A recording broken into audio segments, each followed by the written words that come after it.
Пьянки, гулянки, девочки, вот это вот классно было, да. Но иногда допускаю божественное участие, когда ты порой пишешь просто как под диктовку. Много засветился, Animal Jazz, например, и Люмин, там тогда еще совсем зелеными панкарями приезжали, играли. Цигель-цигель, ай-люлю. Элитарная питерская интеллигенция. И плыл просто по комнате, кривляясь. Ты посмотри на меня. И он говорит, я пробуду здесь 3 дня, буду пить свою мочу. Художник пишет, потому что он не может написать. Вот и все. Оренбургский пуховый платок, ты говоришь, да. Это где-то в Сибири ты. Да. Меня просто фэмки прям вот на выходе здесь поймают и просто покалечат. Николай, 84-го года выпуска, уже не молодой, но еще и не старый. Человек, которому не страшно на кризис среднего возраста, с розовой челкой. Она постепенно будет закрашиваться.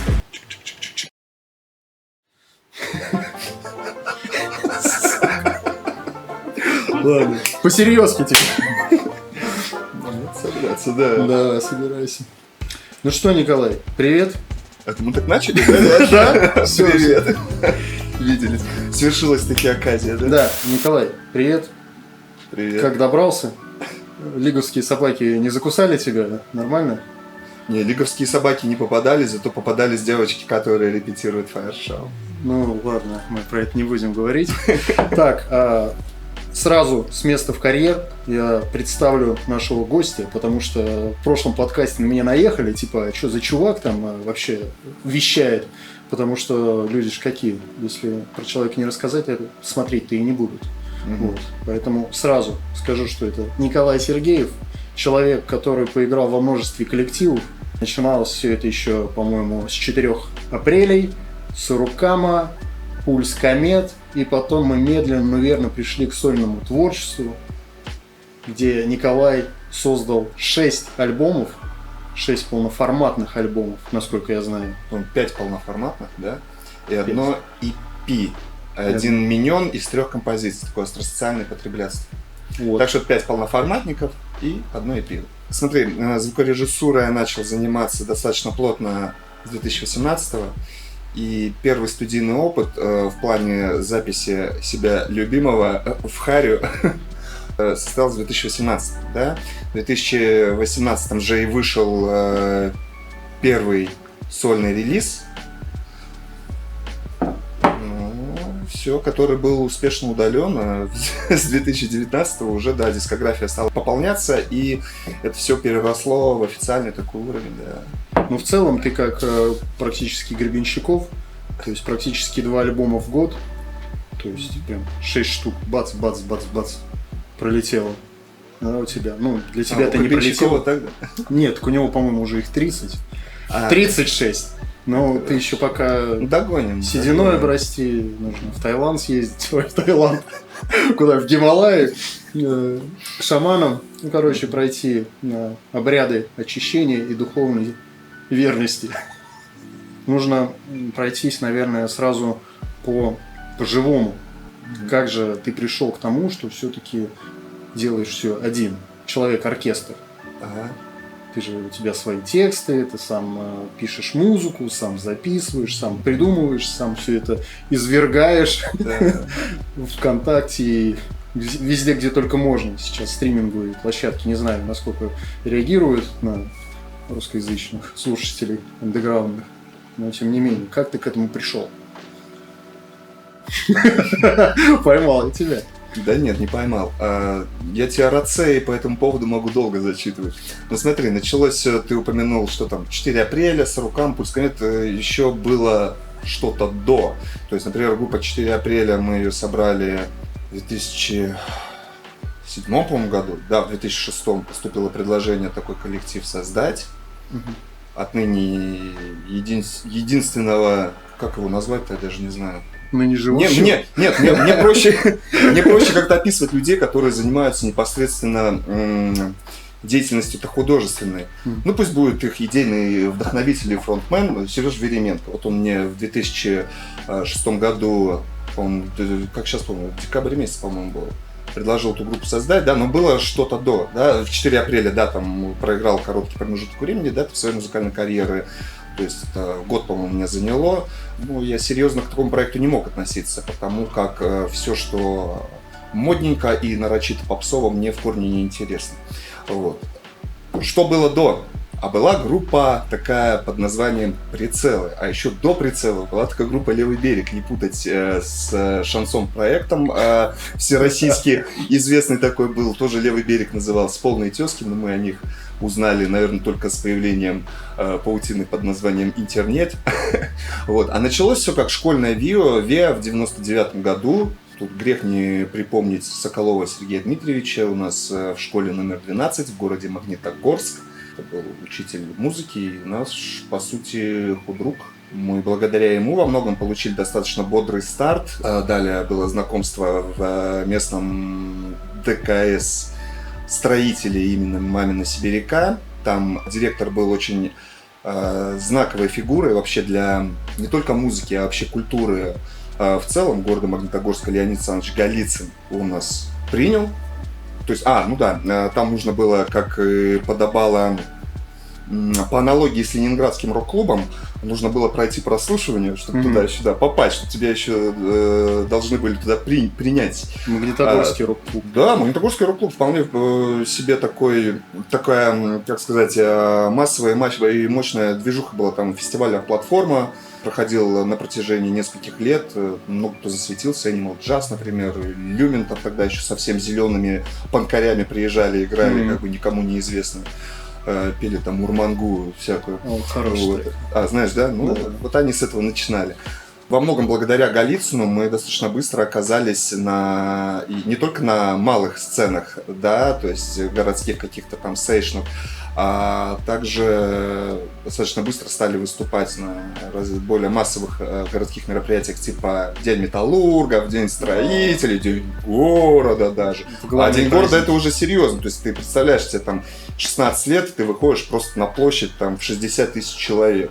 Это вот на Тылухе было серьезно? Такое место, Тылфронт, может быть, знаешь, Магнитогорский, величественное памятник, скажем так, воинам с геройской славы, там рабочий передает меч военному. Да. И это в одной из своих песен упомянул.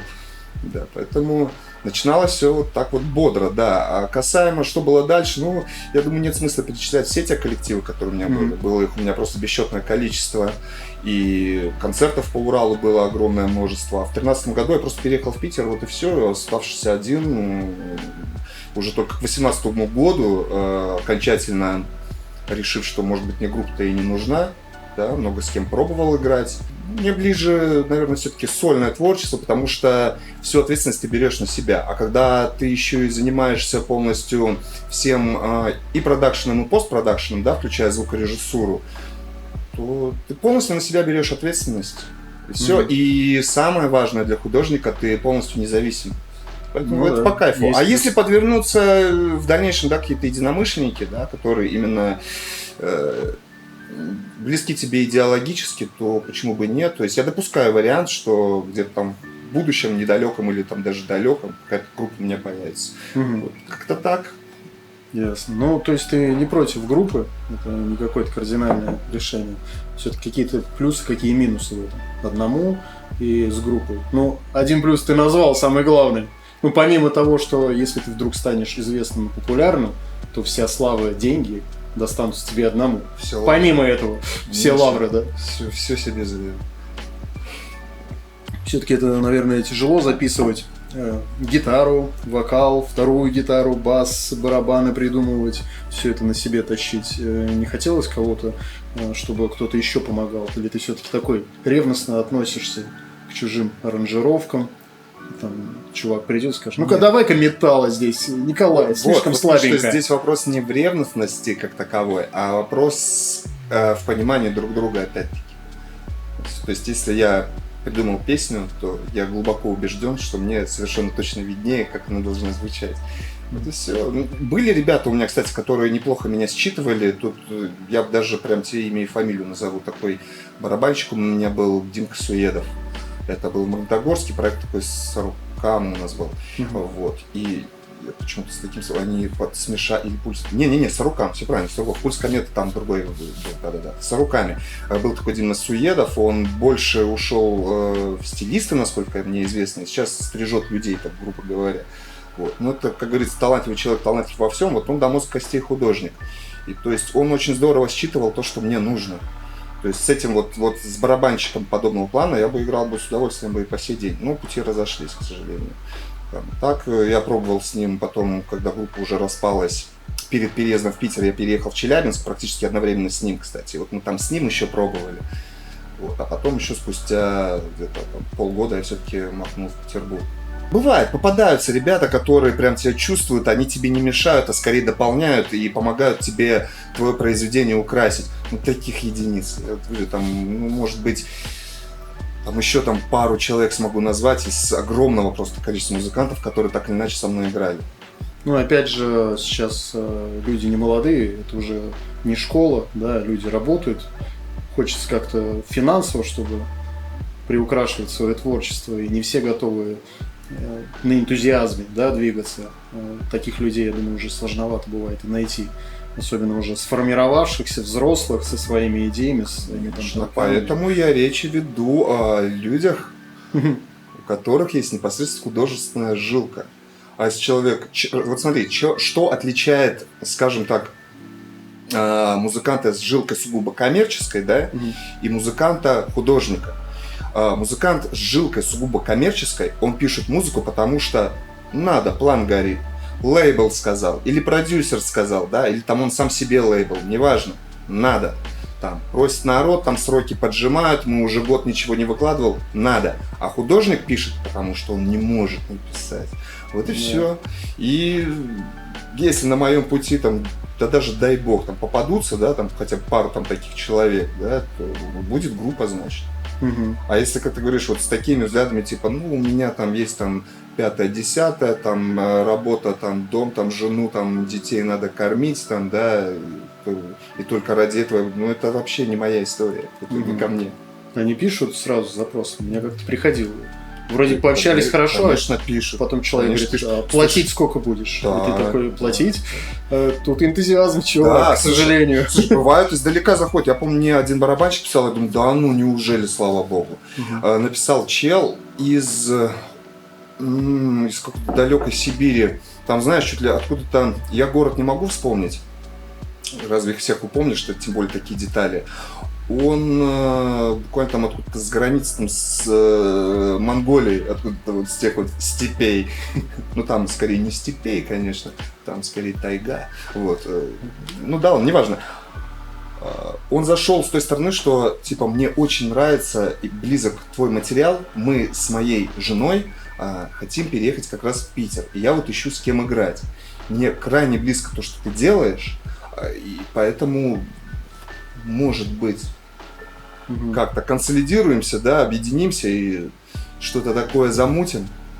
Я такой, да, конечно, давай. Он мне видео скинул, да, я посмотрел, что там, и лайв-видео какие-то там с какими-то бэндами, да, и сам сидит, играет там каверочки какие-то, все серьезно, на уровне, баланс, динамика, понимание инструмента, ну просто, думаю, ну вот оно, вот оно, наконец. Все, потом... скажем так, лирическое отступление закончилось. Прелюдия. Да, прелюдия, да, лирическая такая, да. Типа с проявлением интереса. И дальше была, да, сколько я буду получать? Ну, ты серьезно? Я думаю, ты видишь, как бы, ну, кому ты пишешь. То есть это глубокий андеграунд здесь и сейчас. Да, в перспективе можно, там бывают, да, коллективы попадаются, которые вроде как и художники, творцы, но при этом и способны... то есть сумели монетизировать, да, свое любимое дело, ну, таких единиц. То есть надо понимать, что здесь именно в художественной сфере как бы рассчитывать на деньги не стоит. Это скорее, если ты монетизировался, это просто приятный бонус. Это именно так надо расценить, не как какой-то там основной заработок, доход, то, к чему нужно стремиться. Тут сугубо созидание, то есть ты делаешь, потому что, повторюсь, ты не можешь не делать. Это так происходит. Мне не надо, допустим, вот за себя скажу, мне не надо там вдохновляться, допустим, какими-то другими сторонними группами, да, чтобы что-то написать, ну просто есть и все вот так. Ну вот так вот появляется, ты просто подписываешься под это или нет. Это знаешь, как какой-то божий промысел просто. Ты просто совершаешь эту сделку, либо не совершаешь. И все. И ты должен понимать, что ты многим рискуешь, многим жертвуешь, потому что это крадет твое время, это отнимает большое количество энергии и так далее. То есть это очень серьезная штука. Это гораздо больше и выше, чем там деньги. А когда удается какие-то заработать деньги, удается из площадок какие-то поступления, у меня приходят, да. Ну, приятный бонус, да, со стриминговых сервисов. У меня, кстати, прикольный рекорд был в том году. В сентябре месяце. Спасибо, Польша. Да, представляешь? Польша, да? Польша, да. Вот ты пойми эти алгоритмы интернета. И вот как к этому относиться? Это приятный бонус. Классно. Вот просто вот какие-то нашлась какая-то группа лиц, видимо, в Польше, да? Один, видать, другому посоветовал. И у меня просто вот они мне сделали такой вот приятный бонус. Польша. Но опять же, многие, допустим, которые сами создают песню, да, сначала там текст, музыка, сам записал свои аранжировки, записал все это, и когда нужно выступать, он просто набирает статиста, дает денежку, и вместе коллектив это играет. Ну, то есть так это тоже работает. Единственное, что, опять же, на андеграунде так далеко не вывезешь, да, если у тебя тур, тут тебе нужно поработать полгода хорошо, чтобы всех оплатить. Вот, потому что очень много сейчас, я тоже вижу, очень много статистов. Вроде чуваки хорошо играют, но на энтузиазме очень мало людей, которые готовы вписываться и на перспективу работать. Это согласен, есть такой момент. К сожалению. Да нет, к сожалению. Почему к сожалению? Ну, кому надо, тот делает, да? Ну, по сути. Да. Как ты говоришь, делаешь, если не можешь по-другому, то и делаешь. Если можешь, то ты идешь и работаешь в другом месте. И забываешь про это. Как страшный сон. Про эту музыку. Идешь, работаешь менеджером. Просто если кто будет смотреть, не музыканты, люди не понимают. Да, если ты художник, и это образ твоей жизни, не там, как знаешь, оказываешься, много где успел да, поработать в различных там сферах. Это, кстати, очень здорово помогает писать. То есть ты видишь простой люд постоянно. То есть я работал на заводах, я металл термодиффузии цинковал, да? Был машинистом по навивке корда, такой металлический корд. Металлург? Металлург, да, то есть не просто, можно сказать, выступал все время там на днях металлурга, там, да, может быть еще, да, то есть, можно сказать, профессиональный праздник в какой-то степени, да, по складам там, да, поработал много, поэтому я знаю простой люд. И этот простой люд, ты так посмотришь, послушаешь, да, знаешь глаз этого народа, и благодаря этому, допустим, много родилось песен такого достаточно социального характера, допустим, да. А к чему я сейчас? Не знаю. Наверное, ты идешь к потреблятству. Все это. К какому-то такому альбому. Слушай, а... Болтология пошла. Я шел сегодня по Невскому, и ребята пели песни под гитару. Ну, естественно, чужие, там то, что собирает, там Цой, Сплин, выхода нет. Ты выходишь или не выходишь, или тебе это не близко, но вот выйти и под гитару, ну, не чужое, а свое поиграть. Как к этому относиться? Не считаешь, что это как вариант? Не, ну это не моя тема совершенно просто. Ну, нафиг. Смотри, что такое вообще моя тема и чем я занимаюсь, да, чтобы было понятно и тебе, и мне, и тем, кто будет это смотреть в частности, кто я все-таки, и с чем меня есть. Надо раскрываться, понимаешь? Да, почему улица, да, не мое, и уж тем более кавера. Я занимаюсь не только, да, музыкой, но и поэзией, да, это как компиляция, синтез поэзии и музыки вкупе с психотерапией и элементами философии. Поэтому это скорее искусство для, во-первых, узкого круга слушателей, да, для слушателя такого изысканного гурмана, который, скорее всего, будет слушать меня либо там в полном одиночестве, да, либо если это концертная история, то это опять-таки, ну, как у меня происходили все крайние концерты, это все небольшие какие-то залы, да, и узкий круг лиц, которым это близко, да, то есть зато пришла аудитория, скажем так, ну, таких неких избранных, то есть все свои. Это такой вот... Ну, в общем, в любом случае крайне сложно, да, представить меня вот с таким материалом там, где-нибудь на улице. Вот во что это в итоге, в конечном итоге разрастется, да черт его знает, я вполне себе не против там и больших клубов, и даже стадионов, да, потому что я, в принципе, эту тему нюхал, эту кухню, знаю, как это оно, как бы доводилось на площадках самого разного уровня играть, да, но здесь сейчас это какие-то там совершенно маленькие клубы, кафе там, да, и так далее, и как бы кайфово на самом деле, то есть это full контакт вообще, то есть...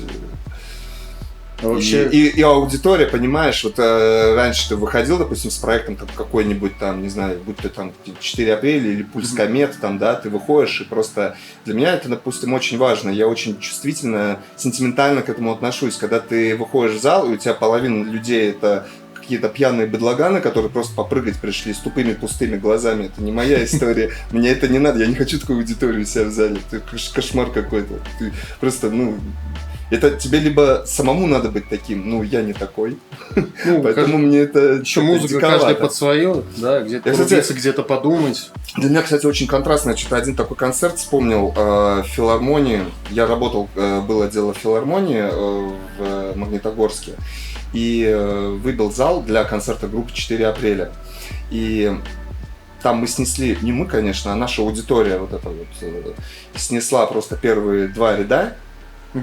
То есть это был, как сказать, зал, заточенный под кинозал небольшой. Стулья там сидящие. Да. Там просто снесли все нахрен.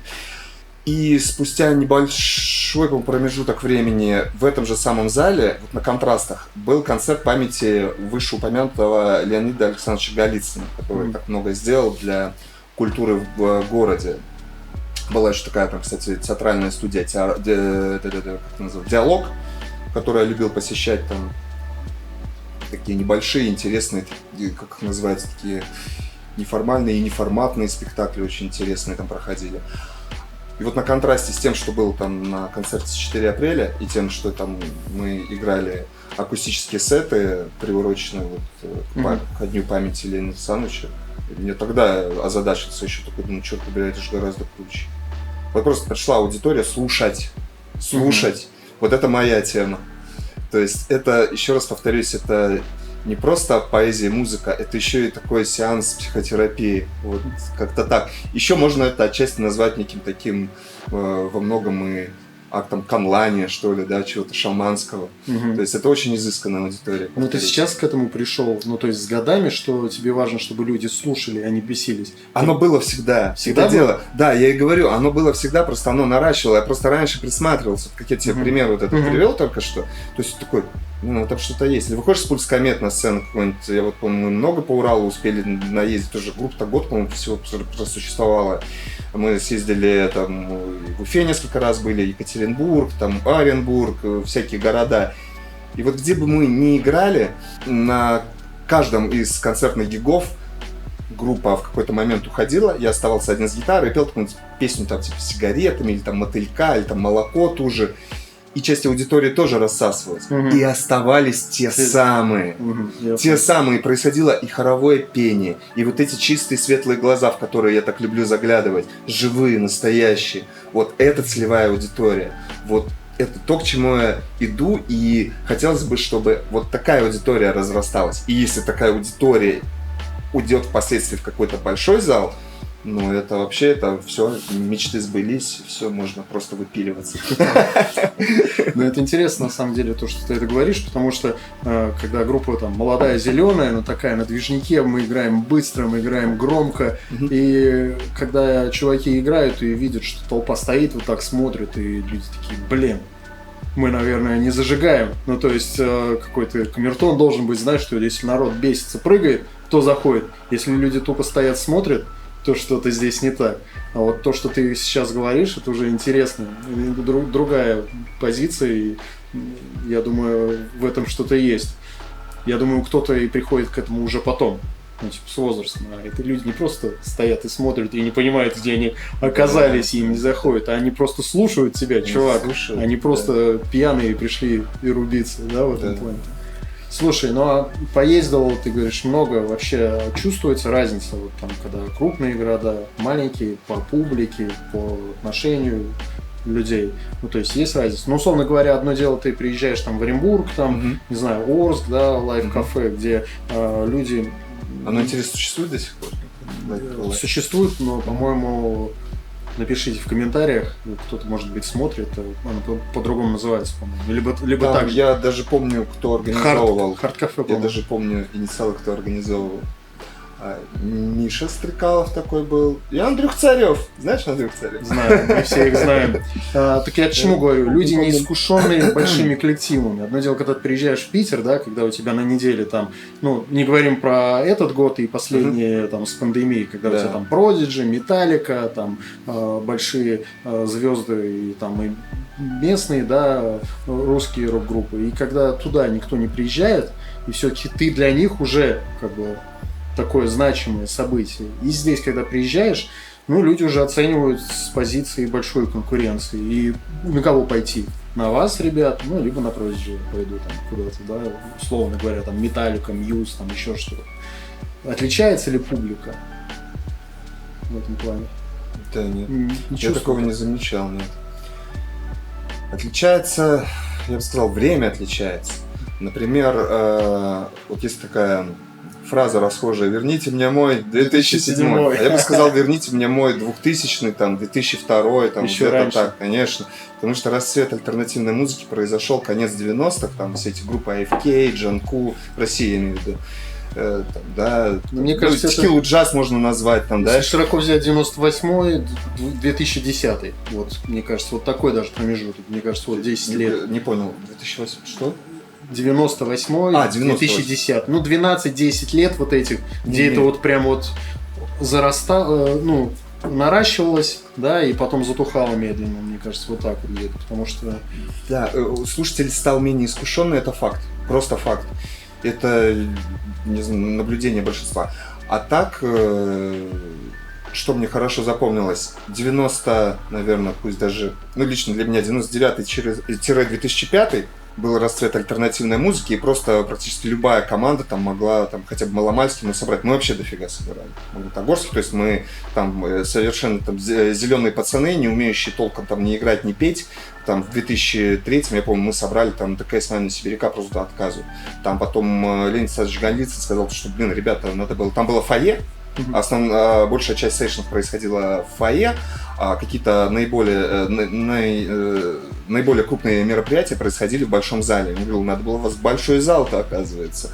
То есть просто такой нежданчик. Там просто битком было.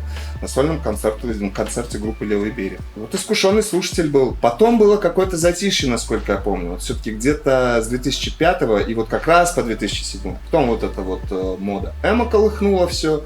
И с 2010-го, да, началось затишье, начались совершенно другие движи. Ну и дальше, честно говоря, мне, наверное, все-таки сложно объективно судить, потому что группы там как таковой, концертирующей, да, группы именно, да, у меня там нет там с 2013 года. Ну да. Вот. Но все равно по наблюдениям, то, что я от других слышу, да, ну вроде как стало это все более так тухленько. Уже не заводит. Повторюсь, да, какие-то более искушенный, наверное, слушатель тогда был, наверное. Ну ты... Сам-то хочешь, чтобы тебе вернули 2007 или 2002? Нет, 2007 нет. Для меня неинтересное время, так скорее... Ну как неинтересно, оно экспериментальное было. Это же как раз ознаменовалось для меня, чем мы создали группу 4 апреля, успели достаточно быстро нашуметь, записали пару моих песен, там, да, там они демками ходили, там где-то по сети «Молоко» и «Иду за тобой». Слушай, у меня ажиотаж вокруг этого коллектива был, наверное, первые там 2-3 месяца, как-то ему еще горел, но мне это было как-то в диковинку, потому что я почувствовал, что я попал в какой-то модный движ такой. Потому что раньше все это было как-то, ну, мимо вообще.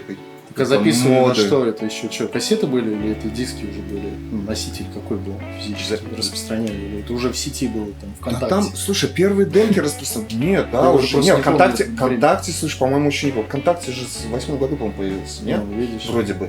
Нет, ну где-то там что-то распространяли. Я помню, у всех Аська была такая штука.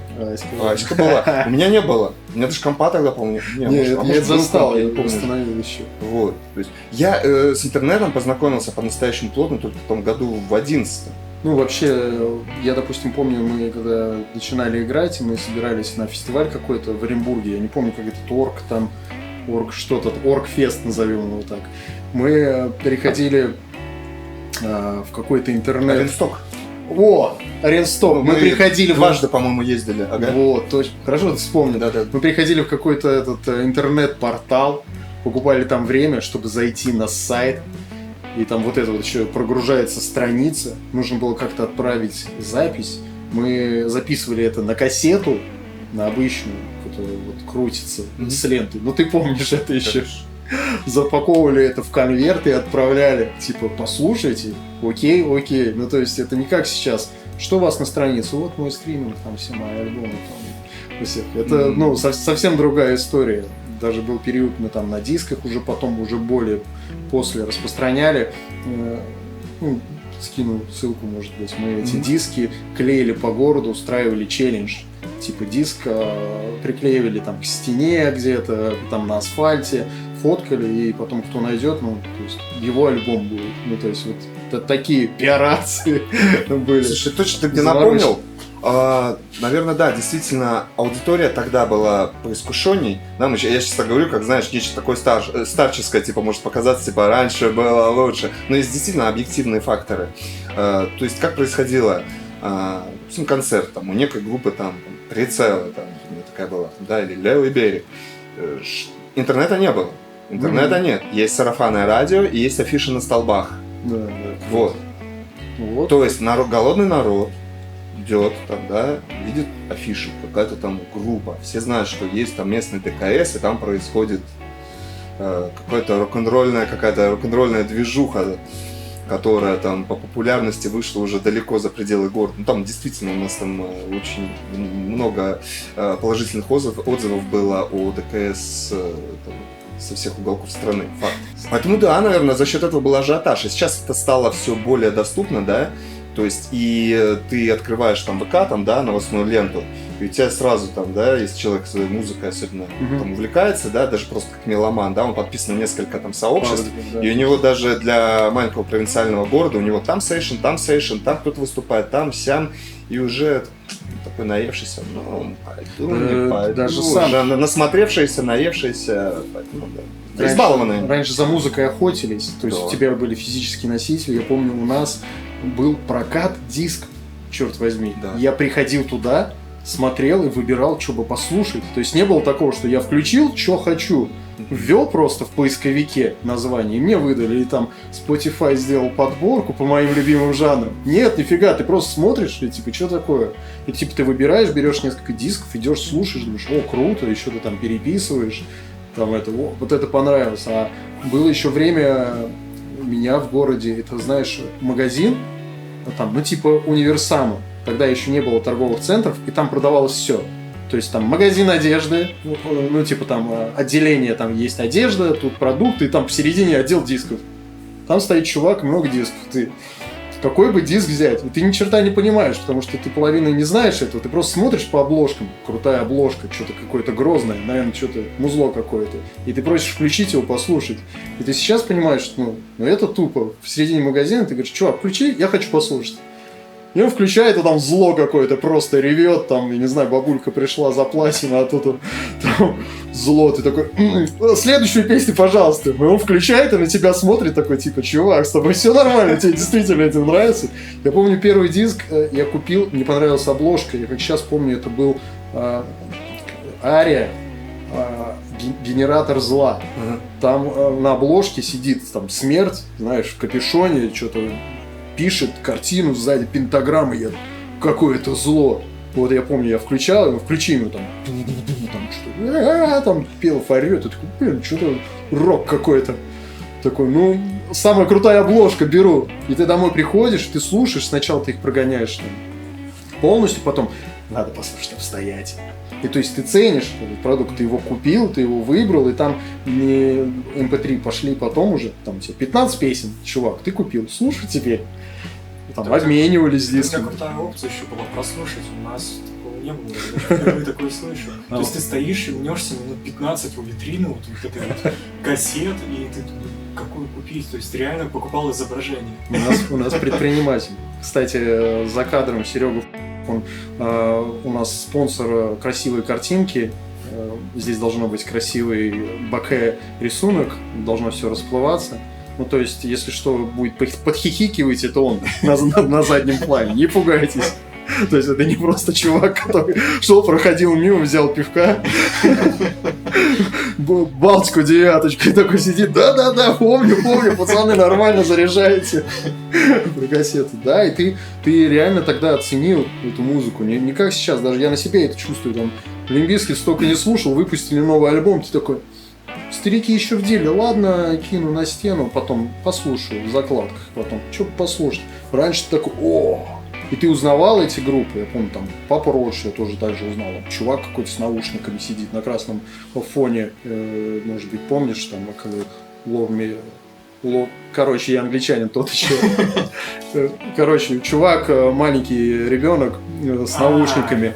Я такой, классная группа. Ты такой, Папа Роч, блин, классная. Потом, а что до этого с тараканами? Это таракан. Потом вышел этот клип, где у него с рта эти тараканы идут. Ты такой, блин, вот это крутая группа. Потом ты раз, и ты постепенно их обнаружил. То есть не было такого, что раз ты все знаешь, это какая-то подборка. Ты прям... Вот у нас в какой-то момент же MTV появился, да, который стал тоже двигателем, скажем так, всего этого познания. У нас в регионах было «Примите поздравления».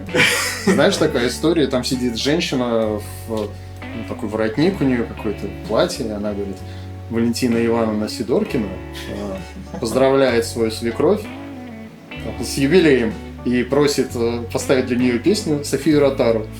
И там все, и включает Софию Ротару, хуторянка. И ты это слушаешь, потом раз что-нибудь нормальное. То есть у нас такое было. А хуторянка ненормальная? Ну вот. Ну она не в металлообработке, это просто классическая хуторянка была. То есть MTV уже прям потом появилась. Потом уже и Иван был. Короче, началось, да, вот это стариканство. Сейчас, если кто-то смотрит 2000 года такие... A1? Про что? Про что, блин, какие диски, какие кассеты? Вы что, ребята? Вот в телефоне вся музыка. Нравилось Иван? Слушай, мне нравилось все, потому что у нас был один шансон, и тут, когда появился MTV, я там увидел Blink-182, они что-то скейты, что-то какие-то шорты длинные, они там что-то быстрый музон, я такой, клево, давайте. У нас наше радио появилось, и такой, нормальная тема.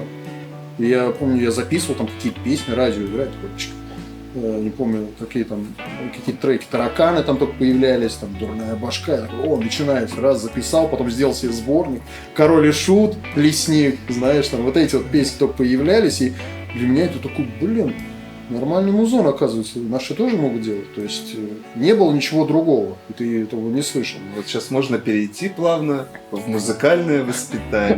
Музыкальное воспитание. Не, просто, я сейчас не зря спросил, нравилась ли тебе формация A1 там, да? Или наши были радио, хорошие, да? были темы хорошие. Не, были, конечно, да. Просто когда у тебя из окна, ты высовываешь голову из окна, и там проезжает девятка, и там Наговицына орёт. До свидания, кореша, это не самое худшее. Причем, да, это не самое худшее. Я даже на гитаре ее умел играть. И типа, чтобы тебя не побили, надо было знать вот эти песни. Там тебе надо было Владимирский Централ ты мог сыграть. Круга знаешь, знаю, сразу начинаешь с куда-нибудь. Да, классно. Вот. Наговицына, знаешь, конечно, знаю. Ты слышал Мишу Круга в акустике? Вот, серьезно. В своем исполнении или своих друзей? Он классный музыкант был. Серьезно, абсолютно. Это хороший пример. Там замечательные гармонии, мелодии и так далее. То есть я без шуток сейчас говорю. Нет, я согласен. Это очень музыкально интересный проект. Если абстрагироваться, тем более от вот этой вот там воровской романтики, да, и так далее, да. Сидит чувак с Спартаками, с наколками. Да, сейчас там, у меня там эти там звезды там под майкой такой снимаю, да, там побазарим сейчас. Ну ты зашел-то в хату как-то. В хату не представился, ты что-то как Николай, ну нормально, что-то как-то слабенько, надо было показать себя. Вообще нужно тебя раскрыть. Да. Твои поклонники очень мало тебя знают. Нужно, чем ты живешь, чем ты вдохновляешься, вот, какую музыку ты слушал, что на тебя повлияло. Вот позади нас ребята с гитарами. Не поклонники, а идеологические друзья. Вот, хорошо. Да. Это очень длинно, правда, можно как-то сократить. ИП. ИД. Идеологический партнер. ИД, да. Это уже другое. Идеологический партнер. Ладно, перейдем. Я говорю, к чему приведет эта болтология. Ой, Мы просто компромата наберемся. Мы будем тормозить просто на поворот. Да. Типа, знак, не превышайте скорость. Окей. Позади нас какой коллектив играет? Кинг Кримсон. Вот. Влияли на себя ребята? Мужчины Вот. уже. Я же говорю, мы планомерно подходим к музыкальному воспитанию. Что на меня влияло, а что не влияло. Нет, смотри, на меня на самом деле действительно оказывало влияние, но какие-то группы, но на самых-самых ранних стадиях. Это потом уже, когда, скажем так, сосуд заполнился информацией касаемо не только музыки, да, здесь этот сосуд заполнялся и литературой определенной, да, в частности поэзией, и в том числе античной. Например, мне там нравились сонеты Виона там вообще, да, и так далее. В общем, сосуд чем-то все время заполнялся. Но заполнился он достаточно быстро, не знаю, там, лет в 16, наверное, точно я перестал там ориентироваться, там, допустим, на какие-то группы. Мне нужно было ориентироваться, чтобы научиться хоть немножко играть. И это отнюдь не Кинг Кримсон был. Про Кинг Кримсон я узнал гораздо позже, там, как ни странно, когда как раз в филармонии, по-моему, стал работать. А так, в отцовской дискографии были пластинки Led Zeppelin, Pink Floyd, был различный русский рок, причем такого достаточно качественного содержания, допустим, «Шестой лесничий» группы Алисы. Вот там некоторые говорят, там говнорок, такой термин используют, да. Я не знаю, где там люди слышат что-то фекальное там, да, в этом, но, черт побери, это по сей день чертовски самобытный альбом, который реально ни на что не похож. То есть это такой синтез инструментов, который, я не знаю, в мире вообще нигде тогда не используется. Да, то же самое можно сказать там про группу «Пикник», да. То есть пока, допустим, это же речь 80-х, люди в Европе, в Штатах, да, там популярны были всякие power metal движи там, да, там какие-то glam metal, там мужчины в лосинах, да, постпанк волна очень была развита, а у нас достаточно такой крутой музон делали. Но заимствовали, конечно, некоторые, да, там группы кино, но заимствовали что? Общий антураж, саунд. Но на самом деле, опять-таки, если обратиться в глубину того же проекта кино, да, это выяснится, что это очень самобытная группа на самом-то деле. Да. То есть, особенно если это раздеть там от аранжировки. Хотя нет, зачем? Там не надо раздевать от аранжировки как раз. Потому что мне кажется, Цойс акустика это дело позорное. Не знаю. Именно вот там Каспарян украшал своими, казалось бы, незатейливыми, но такими кайфовыми партиями. И вот, кстати, сейчас спустя годы порой нет-нет, да, попадаются там, да, там YouTube рекомендует, да, там какие-то гитарные блогеры, которые вдруг выясняют, что а Каспарян, оказывается, крутой гитарист, а Шевчук, оказывается, очень крутой вокалист, у которого абсолютно естественное и такое кайфовое расщепление с таким природным песочком. А оказывается, там еще и поэзия крутая. И вот сейчас я наблюдаю такую положительную динамику в ту сторону, что как бы говнорок-то вроде и не говнорок. В общем, рос Pink Floyd, Led Zeppelin, конечно же, Beatles. Конечно же, металлический альбом Трио Круиз такой был еще. Вот что я вспомнил, заслушивал до дыр. Там Гайена, это реально крутейший альбом. Черный кофе, переступит порог. Алиса, «Шестой лесничий», там группа Пикник, песня «Великан» по сей день у меня одна из самых любимейших. И когда в 99-м году у меня появилась мой первый ВИА благодаря учителю музыки местной школы, был такой, скажем так, во многом копирайт и подражательство на эти упомянутые коллективы. Да, а потом все стало, скажем так, прорастать, нет, я бы сказал, не прорастать, а наоборот, вглубь какие-то самобытные корни стали пускаться. Ты начал это чувствовать, что где-то там внизу, что ли, ты крепнешь, как вот какое-то дерево, что ли. И все, и вот она прорастает веточка поэзии, а здесь музыки, и такое уже начинаешь задумываться, черт побери, это уже какое-то искусство стало получаться, а не подражание, подражательство, какое-нибудь кривляние. Ты же знаешь, да, многие там музыканты зачем берут там в руки гитару, да, там, чтобы там девочкам нравится, да, а кто-то берет, потому что у них в тусовке модно. Там, и так далее. А кто-то берет, потому что он, опять-таки, не может не взять. Вот Ну, это либо уже художественная кто-то жилка. влияет. Я почему спросил? Потому что кто-то там увидел. Я взял, потому что тянулись руки, Да. но чтобы научиться, нужно было на кого-то посмотреть. Вот. Но это ровным счетом не означает, что и дальше как бы это будет, скажем так, двигателем всего последующего творчества. Вот. А некоторые так и делают, там, допустим, знаем огромное количество там групп, которые там, по сути там копируют там Oasis. Обожаю группу Oasis, обожаю, вот так вот в кавычках. Просто я вообще не понимаю феномен. То есть не понимаю феномен этой группы в том плане, что это Beatles 2.0. Вот, просто, пожалуйста. Ничего своего не придумали. Вот ничего вообще.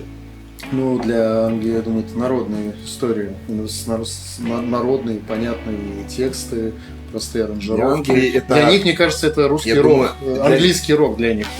Для них это еще и ностальгическая часть, возможно, да? Как видел фильм Yesterday?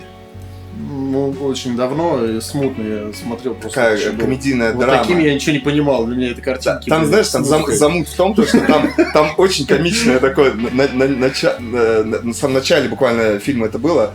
В общем, он оказался в неком параллельном мире, что-то там муть наркоманское люди не знают о группе Битлз ничего. Да. Вот. И он сидит в компании, еще не подозревая, куда он попал, и исполняет композиции Yesterday. Заканчивает, его девушка такая, типа: а что за песня? Почему я раньше не слышал? Он такой: классная шутка, типа. И там другие подхватывают, типа, что за песня там, да? Ну ты считаешь себя продолжателем? И извини, Давай, да. Я думал, и потом он начинает... Нет, он потом... В чем я Oasis-то что вспомнил. И вот он начинает такой гуглить. Так, Битлз нету. Rolling Stones такой. Фух, слава богу. Потом такой: Oasis нету. Понял? Вместе с Битлз исчезли Oasis. Я понял, да. Вот как-то так, да. Хотел что спросить. Ты себя считаешь продолжателем русского рока? Или ты, ну, как все, я не навешиваю себя. Вообще, я не знаю, я ярлыки не вешал, да. Слушай, у меня вот крайний альбом вышел, кстати, совсем недавно, кстати, вышел новый альбом, и, да, и я бы там, я не знаю, какую там из композиций можно отнести вообще к жанру рок. Это какая-то, ну, такая альтернативная акустика. Я не знаю. Ну, понимаешь, не знаю. Это когда ты создаешь... Рок это что-то бунтарское, такое протестное. У меня рок-альбом есть, если вы еще живы. Вот это точно рок-музыка, 100% просто. Жирная, кочевая рок-музыка, достаточно агрессивная. А это такой набор альтернативных романсов, что ли, альбом «Царь». Так же, как и альбом «Перекати поле» у меня такой же есть. Тоже похожий по саунду на «Царь». Акустически камерный, такие романсы с элементами, может быть, как их назвать, философские притчи, что ли. Ну, назвать это рок-музыкой, ну, не знаю, может, какие-то элементы разве что. Ну, видишь, я почему спросил, это когда ты создаешь, тебе тяжело как-то характеризовать и на себя ярлыки навешать, но людям-то свойственно по полочкам складывать. Так, это что? Я не понимаю, что это, панк? Рок? Попса? Что это? Русский рок? Это говнорок? Как? Им нужно как-то это в какую-то копилочку положить, чтобы уже понять, да? Чтобы Spotify было легче. Ну пусть для подборки создавать. Для таких, как я, пусть создают копилочка, которая будет называться «Синтез поэзии и музыки». Вот прям люблю это словосочетание. Я сегодня уже трижды повторил. Прям мне нравится. Вот прям нравится. Знаешь, синтез поэзии и музыки, вот можно туда вот, я бы для себя бы положил. Там можно группы, да, у тебя назвать? Да. Помимо там таких, играть как они Битлз, не будут, как Битлз, там, да? Я бы туда положил, например, группу «Афинаж». Это синтез поэзии и музыки. Вот можно их к рок-группе отнести? Вот тоже же вряд ли. Ну реально, какие-то элементы, вкрапления, да, наверное. Подача вот этой, да, с расщепами. Да, я недавно вышла рецензия, вот как раз на крайний альбом. Очень интересно написано, филологически грамотно написано. И там был упомянут такой музыкальный проект, называется «Выморок». Я полез гуглить, аж думаю, что не слышал ни разу. Просто автор рецензии написал о том, что в бард-роке, вот он, кстати, это назвал бард-роком, Вот, ну видишь. Ну, может быть. нашли. Ну, видишь, Афинаж. он как-то так определил. Ну, Николай пусть Сергеевич, ладно, всё, мы пусть бард-рок, ладно. Нашли. Пусть так будет. Хотя, может, бард-рок это, может, Высоцкий, да, вот опять-таки, вот мы можем в одну лигу с Высоцким. Слушай, ну ты по-русски поешь? По-русски, да. с гитарой, с Поэзией, акустикой. Все, значит, можно, Всё, да? ну, Ну ладно, да. пусть так будет. И вот он привел в пример то, что мало кто может удивить, а вот, типа, такие проекты, как вот Николай Сергеев или Выморок, могут. Я такой, так, Николая Сергеева знаю. А что за Выморок? Я нашел сообщество, там что-то 200 с лишним человек, там, знаешь, на каждом видосе там максимум там 60-70 просмотров. Черт побери, это шедеврально, серьезно. Вот сейчас, вот, как говорится, уж не знаю, сколько зрителей там, да, у тебя будет на канале, друзья, всем рекомендую, прям настоятельно. Вот это тот самый синтез, от которого я получил настоящее такое эстетическое удовлетворение. Ну, мы Поистине, говоря простым языком. ссылку добавим к видео, Кайфанул. какой-нибудь скинешь, что прям тебе кажется наиболее... Там первое видео, которое я открыл, там называется композиция «Враг», там вот просто человек такой, монументальная такая фигура с гитарой, просто это надо видеть и слышать. Здорово. Просто я очень удивился, почему у этого так мало слушателей. То есть порой я удивляюсь, почему у меня так мало слушателей. То вот есть примеры, у кого вообще их практически нет. Они там делают шедевры. Просто. Есть такое. Вот я тоже вот в такую тут копилку Понятно. отнес, вот Выморок. Выморок, Афинаж, что-то можно назвать из такого. Бронемир, может, частично. Там, Мгм. да. Но это тоже группа, у которой отобрали барабаны? Выморок? Да, но А у это не Афинаж группа. нет барабанов. Я У как тебя, понял, я как в принципе, понял, это история на мою похожа в плане то, что человек один все делает. Сам, я как понял, он все пишет, сводит там, и так далее. Весь продакшн и постпродакшн на одном лице. Что-то такое. Весь продакшн и постпродакшн на одном лице. Да, то есть, ну, и лавры, и какашки, все в одно лицо летят. Как бы там чего Да, принимает. к сожалению, что боюсь, что там вообще ничего не летит. И очень жаль. А надо, чтобы хотя бы Это надо. Вот и надо просвещать людей. Конечно, конечно. Слушай, мне интересно было еще обложки твои, Мгм. интересные, они у тебя такие все. Ты их сам создавал, сам придумывал, либо Я тебе кто-то прям тебе про с каждый этим могу помогал? рассказать. Давай прям с первого альбома. У меня получилось так, что альбом, который я самостоятельно записал от и до, полностью сам свел, да, в 2018 году, который я благополучно, как я там выше сказал, в самом начале удалил, да, потом Ты как он, Гоголь, по сути, как он, Гоголь слушай, сжигаешь слушай, эти- а это по сути, я вспоминаю, какие Свои песни творения. в том альбоме были. Он «Серосиня» назывался. И почти все они сейчас есть в альбоме «Царь». То есть я их так особенно перезаписал. Вот, то есть не как, а Гоголь там потом, я не знаю, как Но он потом воспроизвел то, что он сжег. Я-то не По-моему. сжигаю. Я откладываю в ящик долго. Я не сжигаю. Не-не-не. Я типа скопирую, я свои скопирую детища- на жесткий Я стик, а свои, потом я свои удалю. детища очень люблю и ценю. Именно, кстати, поэтому я не отстал от песни «Молоко». Вот те, кто знает, там, да, знаком с творчеством группы 4 апреля, поймут, о чем я, да, то есть они включили эту песню в репертуар, не знаю, сейчас играют, но долгое время играли на концертах. Вот, и как бы не раз задавались там вопросом, типа, так сейчас же все-таки песня, там, когда там видели, там, что я там на каких-нибудь концертах, там, кто-то подходил, даже спрашивал, что мы не поняли, а с чего ты вдруг кавер на 4 апреля играешь? Я Ну, такой, Это знаешь, обидненько. И поэтому я ее сейчас записал опять. То есть именно я сейчас записал песню «Молоко», пардон, договорю, именно в первозданном виде. То есть то, как я ее слышал тогда, но не мог воспроизвести в силу технических особенностей. Я не мог... Эта песня написана в 2006 году, но я тогда еще, или даже в 2005, точно не помню. В 2006 мы ее вовсю играли в группе «Прицелы», кстати. В 2005, наверное, я ее написал. Но я не мог тогда так играть. Я не мог тогда так петь. И вот спустя годы, ну Пришло. пора. Как я ее тогда? Я же помню, как я свои детища создавал, тем более такие яркие. Пришел вот именно вот к такой вариации. То есть это максимально близко к тому, как я задумал. То есть я наконец-то это реализовал. И включил альбом. Слушай, ну да, есть же такая история, что бывает кто-то либо кавер делает, да, вот как история с Нирваной, когда они кавер на Боуи сделали, и к Дэвиду Боуи подходили и говорили, типа, хреново исполняешь песню Нирваны, он говорит, это моя песня, не, Курт лучше поет. Да, даже на высочайших уровнях такое бывает, да-да-да, полно примеров. Да. А про обложки. На официальном уровне первым релизом значится альбом «Уйти нельзя остаться». Обложка получилось случайно, просто с товарищем, грубо говоря, прикалывались, да, я воспроизвел такую связку слов, как рыба-соловей, короче. Как тебе? Отлично. Рыба-соловей. Ну, они обычные просто... Да. А тут запело. Это было вне наркотиков, вне всяких препаратов. Чистое сознание и разум. Только чистое сознание и разум. Вот. Это была как будто рекламная интеграция какая-то. Да-да-да. Мы пока еще не придумали, что вставить. Нет, это реклама чистого сознания и разума. И даже в таком... Это не реклама воды, какой-то бутилировали.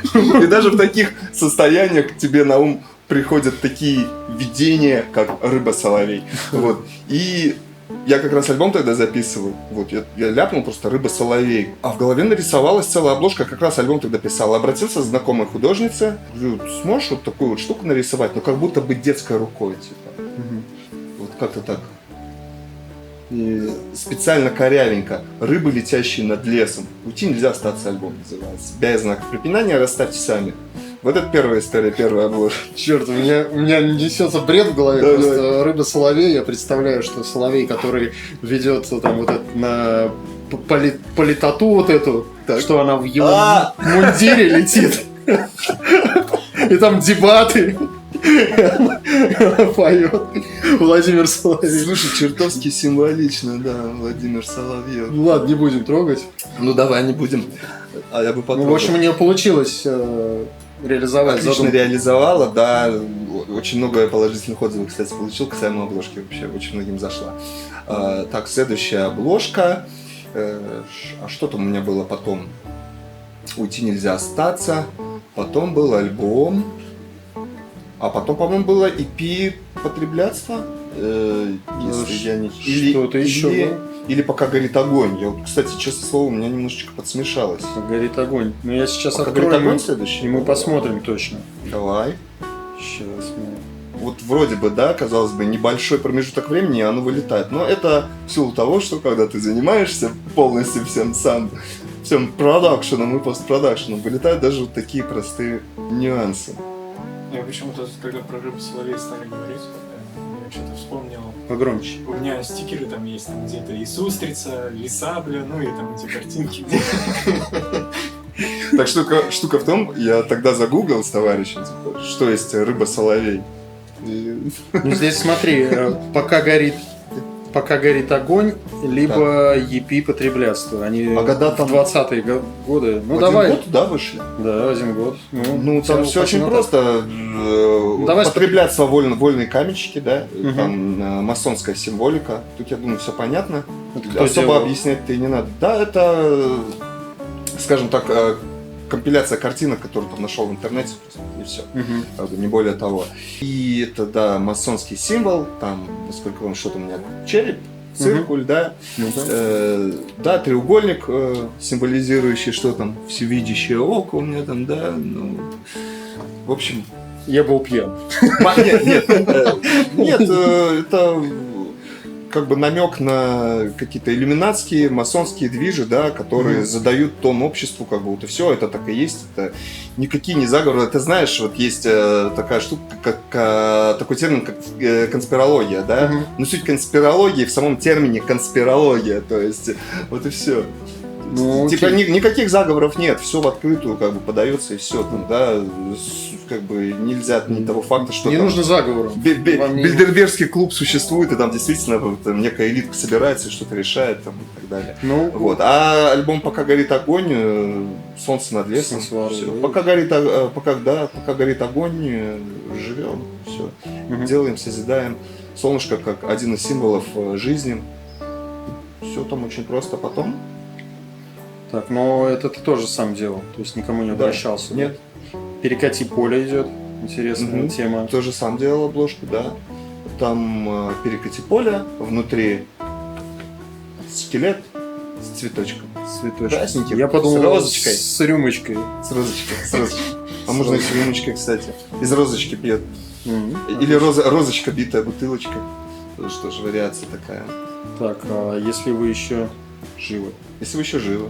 Ну, Говорящая интересно. обложка абсолютно. Мгм. QR-коды на надгробиях. Да. Использовал, кстати, на обложке кладбище Да, это мемориал в Соединенных Штатах воинам, погибшим, там, по-моему, во время Вьетнамской войны. Интересно. Ничего не путаю. Слушай, ну и последняя цать, это единственная, по-моему, можно сказать, цветная, хотя тут только тоже красненькие идут. Это Дхарма-чакра. Это Рожь. Дхарма-чакра, один из важнейших буддийских и индуистских символов, обратимо там с сансарой, да, то есть акт перерождения там, и так далее, реинкарнации, все в эту сторону. Все зависит от всего, каждый от каждого, все взаимосвязано, все не просто так. Так, ну, то есть мы приближаемся все-таки к духовности, и скоро ты все-таки уедешь в Гималаи, побреешься на лысо. Иногда тянет. К монаху иногда тянет. Конечно. Не, ну не в Гималай, тянет просто в отшельничество. Да не, я куда-то в Сибирь уехал, там себе дом купил в тайге. Я же родом там, с Дальнего Востока. Я таежный. Где вообще, куда все-таки тянет туда? Не в Магнитку, не на завод. Ну, у меня с Магнитогорска не в Петербург. отец, да, мама у меня с Калужской области, а вот заделали меня на Дальнем Востоке. Я таежный. Меня больше туда тянет. Но на Уральские горы тоже, конечно, тянет. Но опять-таки не в Магнитогорск, а вот моя любимая трасса, по стране много где успел поездить и успею еще. Любимая трасса Белорецк-Уфа, не помню номер, они М5 или, кстати. Это 5-я, по-моему, потом уходит из Уфы на Москву, если опять ничего не помню. Не помню уже, да неважно. В общем, трасса Белорецк-Уфа очень живописная. Вот где-нибудь там тоже можно дымить. Хорошо, что ты сказал именно, раскрыл, почему трасса-то любимая. Потому что сейчас начнется же фантазия, его любимые трассы, что он там делал. Ну, то есть тебе нравится окружение, когда ты едешь и смотришь там поля, луга, у нас елочки. Такой контент с намеком в сторону юмора. Там, да? Ну, когда же они... как без него? Надо немножко бодрить людей, потому что, видишь, у нас все мрачное. Почему все мрачное? Старые мужчины играют, уже сейчас старые. Обложки очень флегматично играют, очень кочевые, бодро. Да. Обложки у тебя тяжелые. Обложки тяжелые, черно-белые. Почему черно-белые, кстати? Почему? ЧБ тебе нравится? Просто нравится ЧБ и все. Фото, раскрасьте сами. Тоже, да? Знаки препинания расставьте сами. Смысл найдите сами, раскрасьте сами, как вам нравится. Даешь людям альтернативу. Ну, согласен. Слушай, я дилетант, поэтому не могу утверждать. Люди, которые учатся на режиссеров, там, кинопроизводства, их изначально обучают, чтобы они делали в ЧБ. То есть по цвету они говорят, с цветом и дурак сделает. Давай-ка ты с помощью света, там, композиции, да, со сцены сделай все это так, чтобы это в черно-белом смотрелось. А потом ты уже будешь в цветном снимать. Потому что за счет красок можно как-то обыграть. А ты вот давай вот в ЧБ сделай так, чтобы это смотрелось. Если кто шарит, если кто действительно учился, не дилетант, как я, подскажите, есть такая тема? Или я что-то придумал, может, я спал, и мне снился черно-белый сон, и я такой... Мне там сказали, что ребята учатся в черно-белое все делают. Но звучит круто. Ну да. Ну так, раз уж мы заговорили о природе, как ты отдыхаешь? Я знаю, ты спортсмен, роликовый спортсмен. Ролики или коньки? Ну, я хоккей с детства люблю. Или роликовые я занимался коньки? когда-то. Хоккеист? Я занимался когда-то хоккеем, причем я застал самый расцвет хоккейной школы «Металлург». Там, то есть они вышли на профессиональный уровень в аккурат с развалом Советского Союза. То есть там появились деньги, появились спонсоры, открылась самая настоящая там, на тот момент современная хоккейная школа, за которую они активно взялись. И я туда попал, там, 6 лет, там, отзанимался года 3-4. Вот. Потом врачи немножко забраковали, ошиблись. Ну и характера не хватало еще. Я такой был, немножечко тюня-матюня. Поэтому что ушел в фигуру? Пожестче надо. Да, по сей день. Но сейчас ты... Не, и по сей день, конечно, не забываю про покатушки. То есть для меня в порядке вещей там выйти, там, километров 30 проехать просто. Нормально ты. Ну, на роликах, да. Но это не пробежать. Это же не пробежать. Вот если я бегал по 30 км, вот это да. А на конечках 30 км проехать, в принципе, так, прогуляться. Слушай, давай-ка мы пробежимся тогда, все-таки, раз ты говоришь, что еще и литература увлекаешься, и книжечки читаешь, может, ты что-то посоветуешь, чтобы... Ничего не читаю. Вообще уже давно. Слушай, крайнее, что я прочитал, это был вообще роман Валентина Пикуля. Я правильно ли сказал? Это, знаешь, так аналогия у меня с кем возникла. параллель, точнее, с Толстым, «Война и мир». Только там описывается тоже история, с одной стороны, войны, военных действий, да, с другой стороны, история любви, да. Только там все более емко, и история о событиях, которые связаны с русско-японской войной. «Крейсер», что ли, называется роман. Вот мне запомнился момент, как утопающего спас чехол от контрабаса. И от виолончели. Виолончели, конечно, в те времена виолончель была на пике популярности. Ну, Как-то так, да? как-то так. То есть я себя читаю. У меня столько материала накопилось, что... Не, на самом деле, да, меня в свое время можно было бы отнести к книгоедам. Это во многом связано и с тем, что на филфаке успел, да, поучиться. Там хочешь не хочешь, а надо. Советовать. Я не знаю, читайте научные статьи. Вот это самое полезное чтиво. Реально. Ну, то есть больше не Чтиво. художественное, да, а не Гарри Поттер. Научное. Научное, да, лучше. Конечно. Ты балдеешь, да, от этого? Я не скажу, что я балдею от этого, но с нее просто пользы больше. Пользы больше. Смотри. Самое крутое вообще читать толковые словари вообще. Если вы хотите подтянуть там речь, да, я сам себя не раз на мысли ловлю, то что такой, стихи-то я писать мастер, потому что ты как бы самонадеянно не звучало, да, ну, пардон, уж извините. Вот так вот себя любим и ценим. Да, ну получается, что получается. А говорить не всегда получается хорошо. Поэтому что для этого нужно?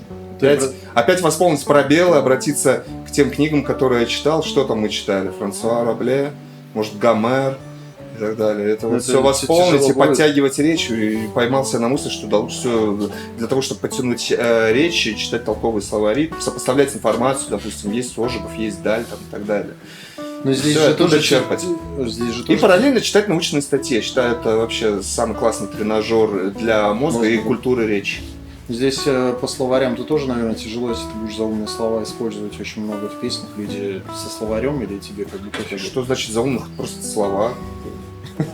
Почему заумных? Слово жопа, что он имел в виду? Это какая-то расшифровка? Или это правда? Знаешь, ну... Типа, не может быть так просто. Не, слушай, да, я тоже считаю, что слишком много как бы терминологии-то не надо использовать, и я стараюсь этого не делать. Потому что есть там, допустим, там, рэпер Оксимирон, да? Ты слушаешь, такой думаешь, так, что ты там прочитал, да? То есть, мне, кстати, поэтому не нравится то, что он делает, да? Там, не потому, что это там в формате рэп-индустрии, да, происходит. А именно я не вижу там в том, что я не вижу там личности. Хотя там крайне там что-то он там сделал, да, там про какую-то личную историю рассказал там чуть ли не на 10 минут, там, ну там, я не знаю, это откровенная глупость, я не знаю, что это, о чем вообще там, что сулило, да, что было предвестником этого, но говорят, какая-то там скандальная история у него была с каким-то другим рэпером, и вот он спустя годы там сделал про это трек, там, да, и снял целый видеоряд. Какая-то, это, наверное, для фанатов таких самых, да, преданных история. А так, подавляющая часть его стихов, да, пусть будет, что это не поэзия, это поэзия, да, аллитерации есть в его творчестве? Есть. Метафоры есть? Есть. Эпитеты есть? Есть. Ну, стало быть, поэзия, смыслы есть. Да, красиво, красиво. Русский язык красиво. Но где он там сам в этом всем? Вот я не понял. А мне важно, чтобы я чувствовал автора. Ты где в этом все? Вот как это делает там Шевчук или как это Летов делал. То есть именно ты чувствуешь автора, того, кто иллюстрирует тебе то, что он видит. То есть это ли не суть вообще искусства, да? То есть ты посредством творчества иллюстрируешь то, что ты видишь. И таким образом как бы народ, как сказать, видит родственную душу в авторе, да, чувствует этого автора больше и так далее. И это за счет этого закладывается наибольший такой культурный пласт, более жирный, такой весистый, который может там еще через многие-многие лета пройти. Ну, ты больше, ну, есть позиции, типа, я написал, я сочинил, а вы додумываете, что я имел в виду. Да нет. Либо ты, чтобы все было понятно, и из тех, кто, не поняли вы меня. Там, Ты оставляешь людям, Нет. чтобы они сами додумали свои И так, смыслы и так, все-таки нашли. так и так, так и так. То есть какие-то частицы близкого людям, безусловно, да, затрагиваются. А потом, безусловно, есть и, скажем так, фразы, которые позволяют человеку там додумать самому, да, какие-то альтернативные видения. И обязательно после каждой композиции, вот у меня как фишка, такое многоточие, когда хочется поставить. Мгм. Типа, либо продолжение следует, либо додумать, да, и так далее.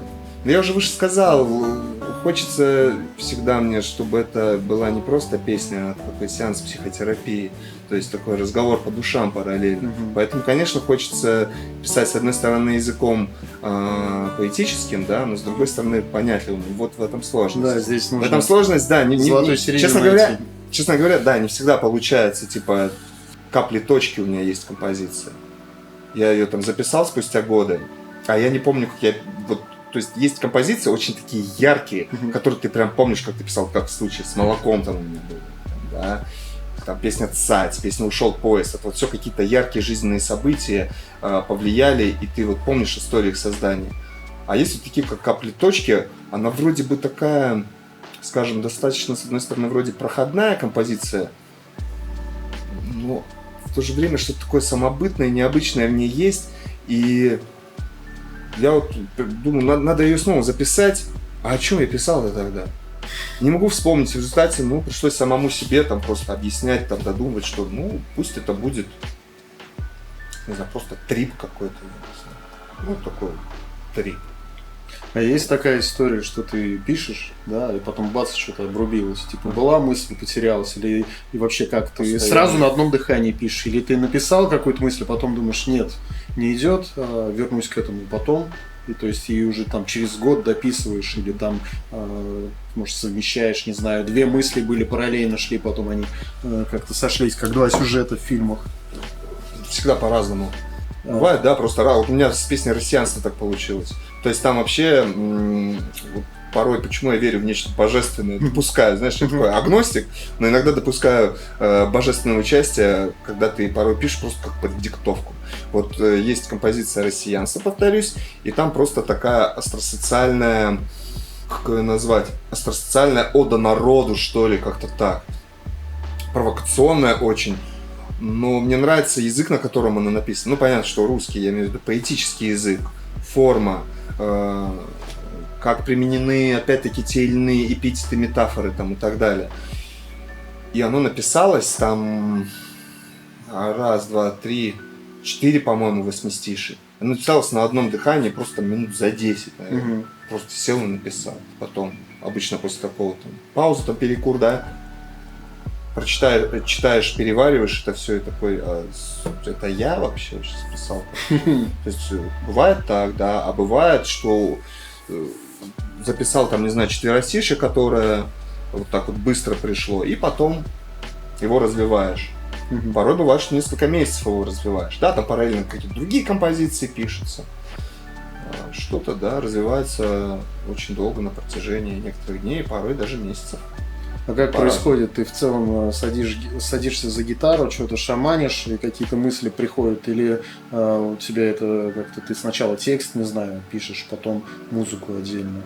Или тоже по-разному? По-разному происходит? Потому что есть же история, что как рыбий язык, да, как наиболее часто.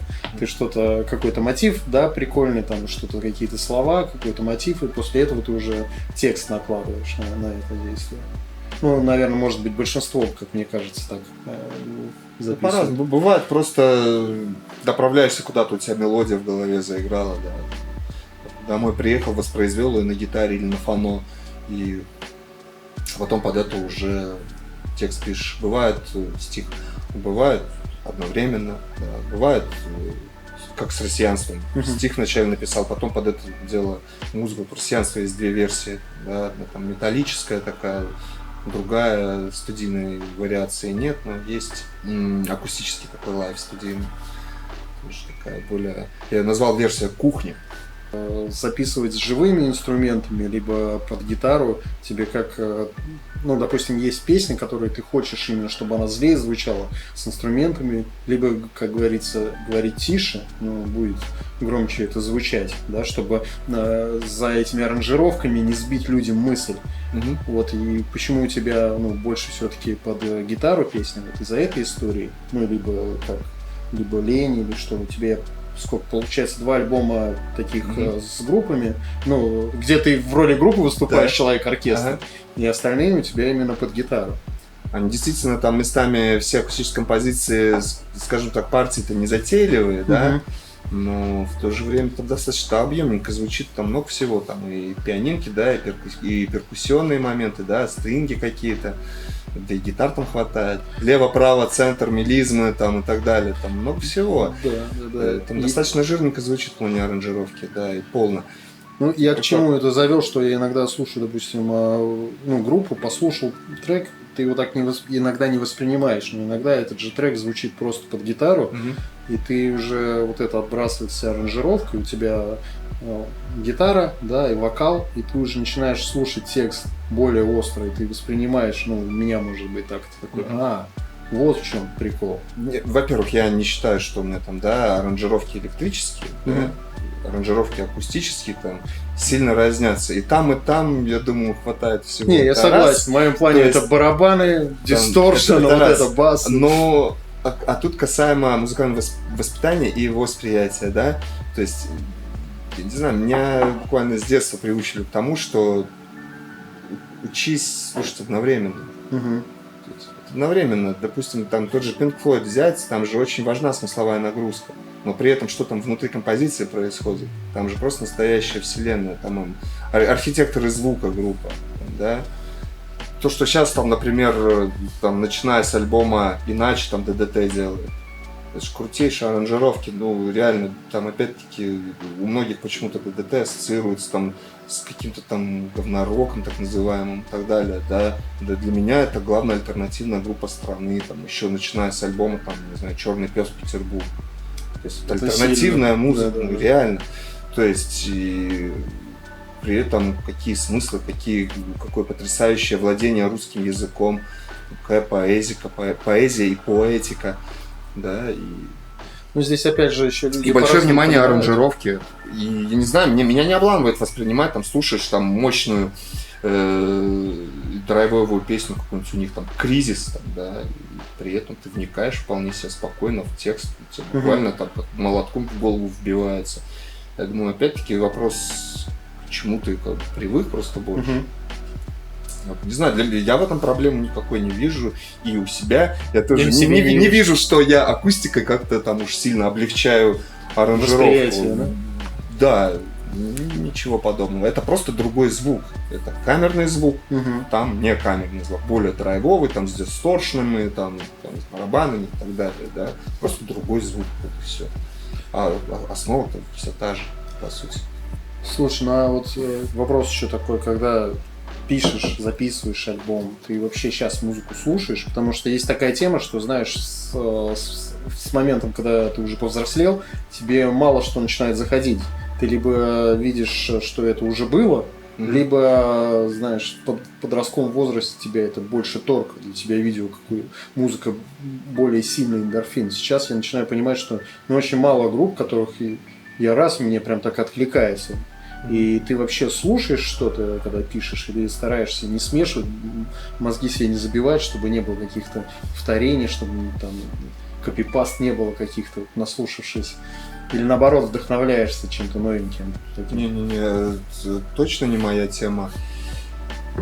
Нет, по ходу записи, наверное... Слушай, если слушаю кого-то по ходу записи, то только для того, чтобы переключиться. Там, то есть, вот пишешь, допустим, какую-то там агрессивно настроенную композицию, там, типа, вот как весь альбом, там, если вы еще живы, или уж тем более потребляться там с заниженным строем, там, такое мясо, жир, да? Да, тяжело. И потом раз включаешь там какую-нибудь певицу Pink.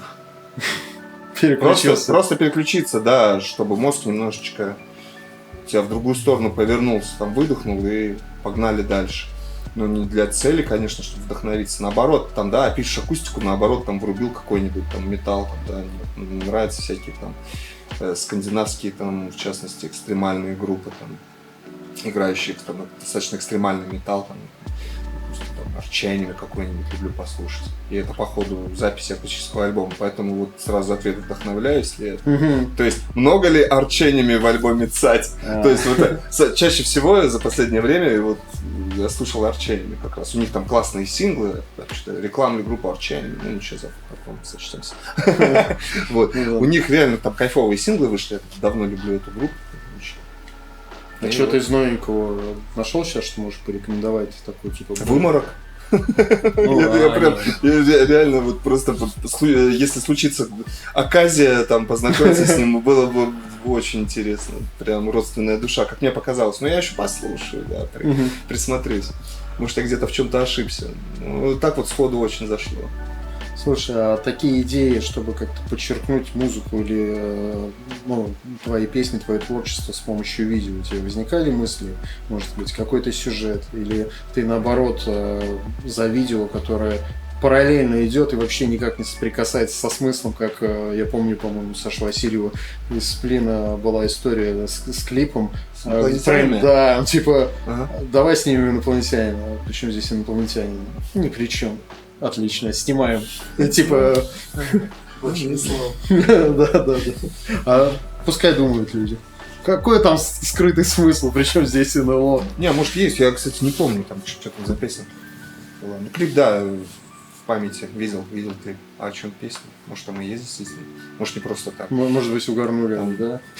Да, там Сплин, большая группа, большая команда работает. Мало, может, и угорнули. Ну, а по поводу тебя? Что? Когда видеоряд 100% должен соответствовать содержанию композиции. 100%. Ты за это. Потому что, конечно, это иллюстрация происходящего. Соответственно, и с видеорядом почему клипов нет? Это сложно осуществить, просто вот и все. Затратно. Да, если кто-то, наслушавшись песен Николая, придумал какой-то клип, есть деньги, есть возможности, пишите Николаю. Если пройдет проверку, все будет хорошо. Будет я тут требовательные, да? У нас-то был опыт с Николаем.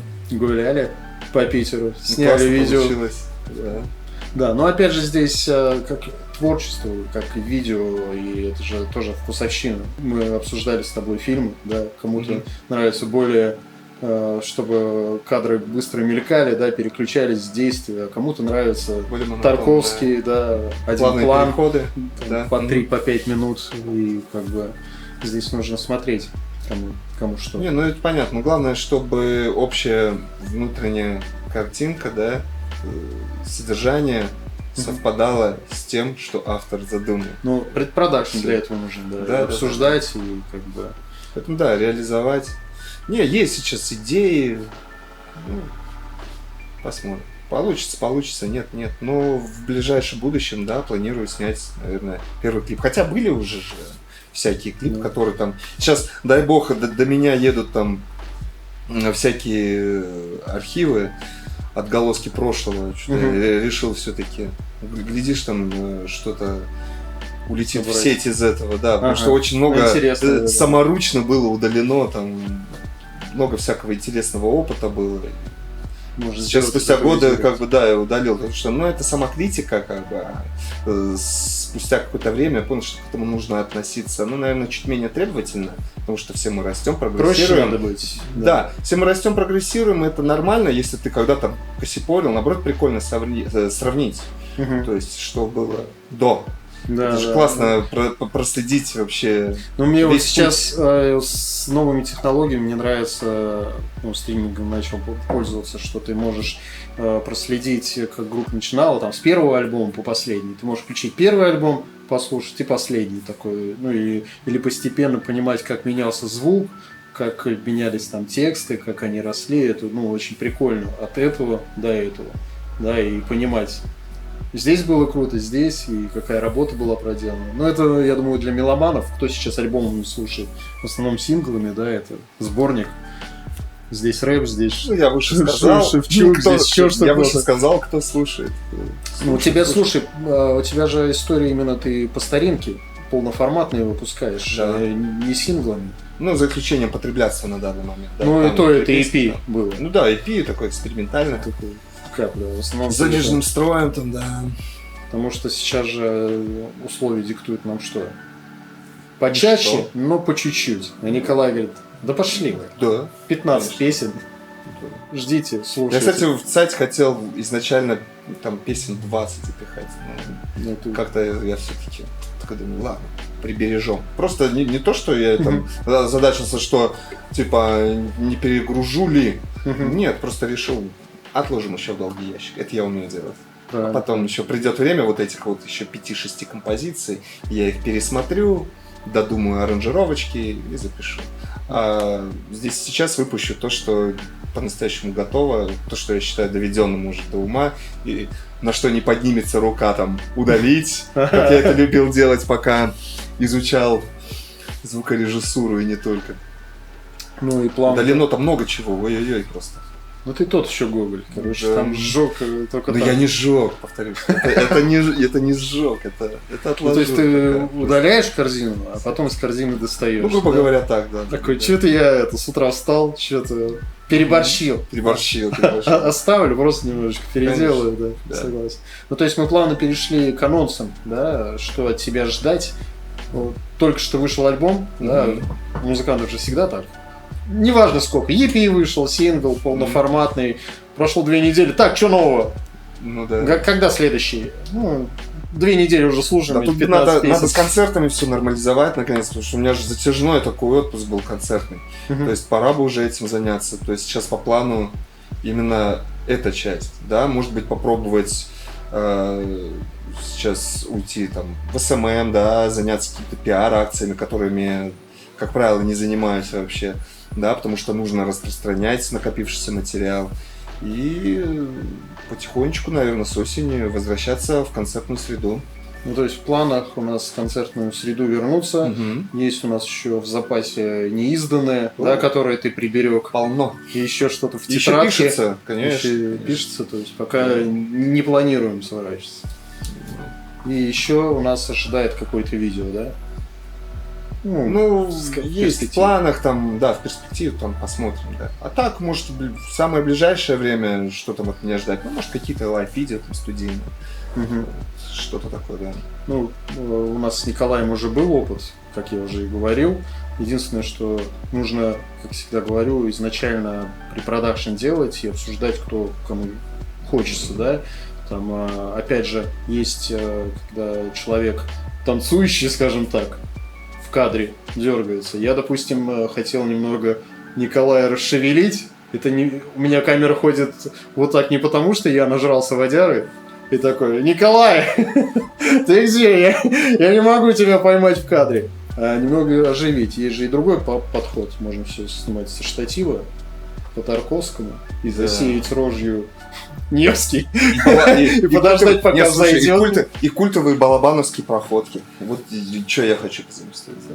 Мне очень нравятся балабановские проходки. Балабановские проходки. Да. Они в каждом его фильме есть. Там в Кочегаре очень крутая есть проходка. Мне прям очень нравится. Так, камера накрылась одна, потому что никто не донатит. Соответственно, камеры перегреваются и устают, потому что они старые. Вот. Сделаем перерыв на обед, хотел сказать, и вернемся. Так, мы набрались сил, надышались парами никотина. Концерт начинается, 84 год. Самое время поговорить Год моего рождения. Вот ты и раскрылся. Седой ты человек наш старый. Пока ты из нас самый старенький, но не намного ушел. Ты застал все вот эти периоды. Миллениум, переход, то есть ты родился в прошлом веке. Да, в Советском Союзе. Ты вообще чернокнижник старый. Самое время поговорить про каверы. Николай, Почему? Где каверы? Почему самое время это говорить? Ну, нужно не обойти эту стороной эту стезю музыкантов, на которую все наступают. В начале пути каверы это были? Какие? Там, в 99-м году, там, лет 14, ну, знаешь, в школьном ВИА.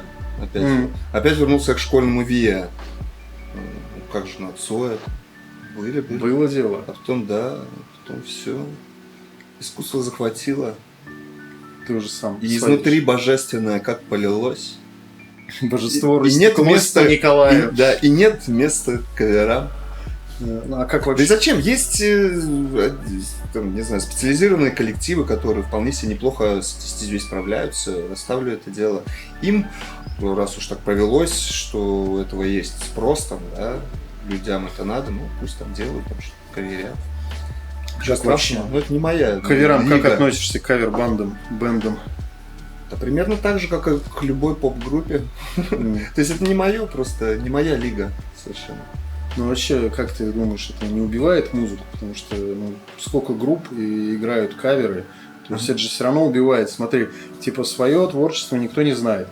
Свое творчество тяжелее проталкивать. Но, условно говоря, ты выходишь на улицу с гитарой, попеть песни Цоя, там, Сплина, и какая-то копеечка идет, люди подходят, слова знают. Это же такой легкий путь для музыканта, что, по сути, своего можно не сочинять, свое не продвигать, и как бы петь чужое, а чужого известного очень много, и ты это все разучиваешь, просто играешь, получаешь деньги и смеешься над такими, которые говорят, а я вот мои песни, они говорят, ну и сиди со своими песнями, а мы бабки зарабатываем. Ну, вопрос то есть, позиции вообще, да, то есть мой консерватизм в чем относительно музыки? Я делю все просто ровным счетом на две лиги. Есть лига художников-созидателей, да, которым по большому счету плевать на там, гонорары, да, на финансовый успех. Для них важно просто созидать, творить.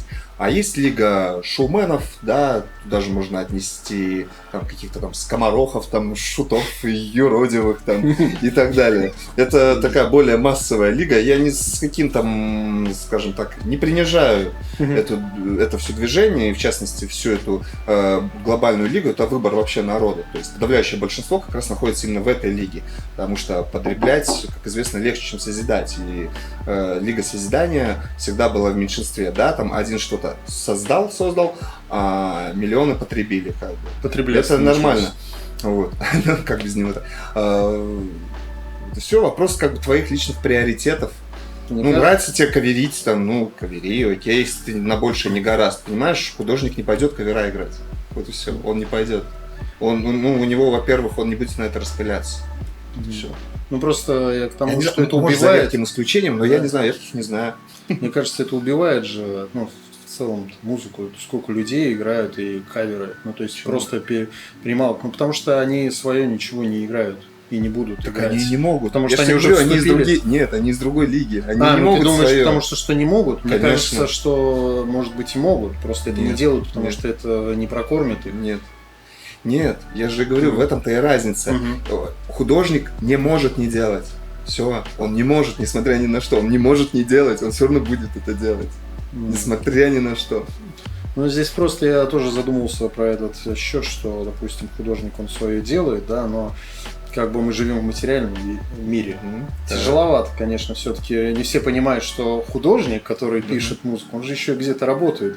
То есть обычно люди, которые что-то он песни долго пишет, не понимают, что этот художник точно так же работает где-то 8 часов, потом приходит и все это делает. Не все, конечно, есть художники, которые только пишут, но в основном люди же тоже работают, это же тоже время уходит. И, как правило, все художники только вкидывают.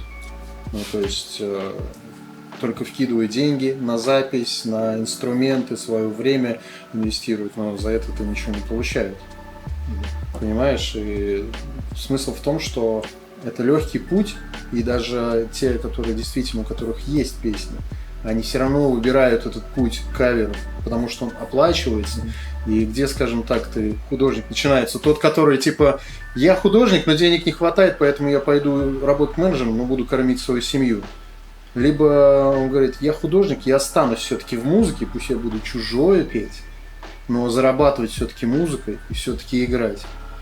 Ну, в то же время ты играешь чужое музло и свое не показываешь. И здесь вот опять грань-то где?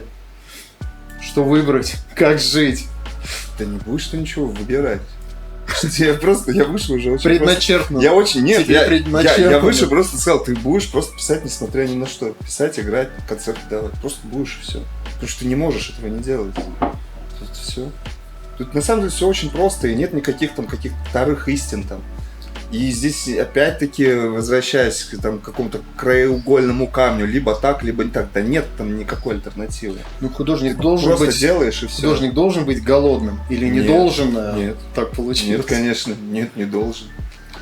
А Да и времена такие, какие. Сейчас голодает только лентяй, понимаешь? Голодает только лентяй. Я не знаю, я начинаю там, как, скажем так, выбрался из там родительского гнездышка, там где-то там в каком там 2000 там каком, опять-таки шестом, что ли, как вот И плавно мы перетекли туда, в 2007. Нет, возвращаем. Не, наверное, окончательно упорхнул, наверное, в 2008, наверное, 2009, где-то так. И ни разу не помню, чтобы я там бедствовал, там, сухари сушил. Ну, если ты не лентяй, не лоботряс, ты всегда найдешь способ заработать денег, и, там, и что покушать, и одеться, и там, не знаю, и гитару себе подороже прикупить. Потому что, ну а как по-другому-то? Ты хочешь и себя радовать, и слушателя, тебе нужно там, инструмент покруче и так далее.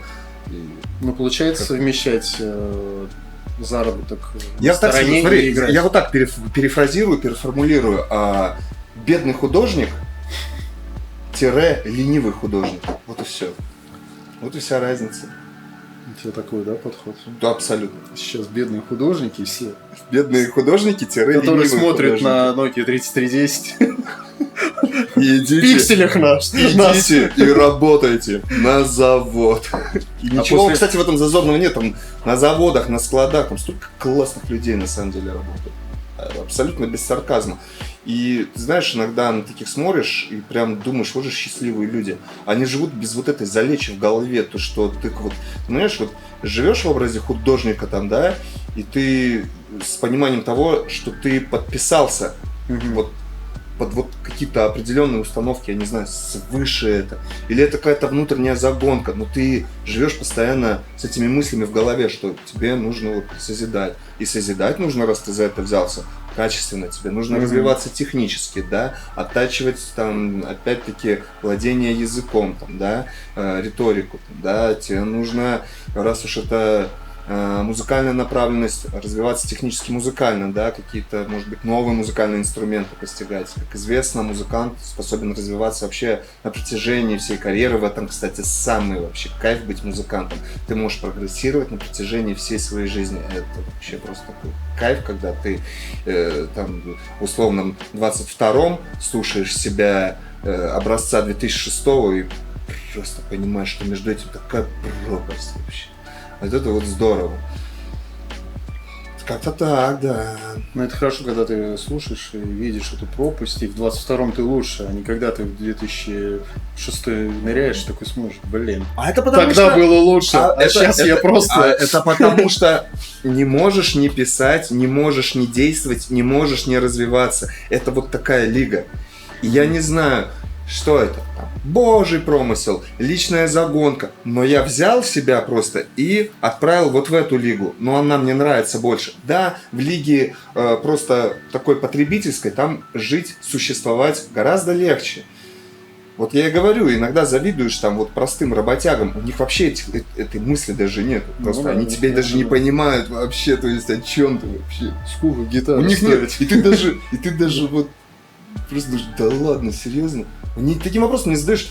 Они там, как сказать, сдаются иногда, там, знаешь, вот такое определение есть, как кризис среднего возраста, да, там. Вот как раз я сейчас, почему об этом? Потому что мне там Потому что у меня сейчас кризис. Я в нем. Это психологическая залечка, опять-таки, да, но многие почему-то переживают. Я не помню, что такое, например, там, юношеский максимализм у многих там бывает, там, да, я не помню, что я такой фигней страдал. Многие начинают, мужчины, там, в частности, да, вот в возрасте там, от 35 до 40, там, задаваться вопросом, в чем смысл жизни, там, да, и там, вот, начинаешь с такими общаться, да, ну и типа, и в чем смысл жизни? Для меня это такой вопрос провокационный, потому что я четко понимаю это, не знаю, с раннего детства, можно сказать. Потому что для меня совершенно очевидно, что смысл жизни — это просто созидание и развитие. Потому что, опять-таки, с детства мне было совершенно точно понятно, что все на этом строится, потому что у нас Вселенная так строится, которая расширяется.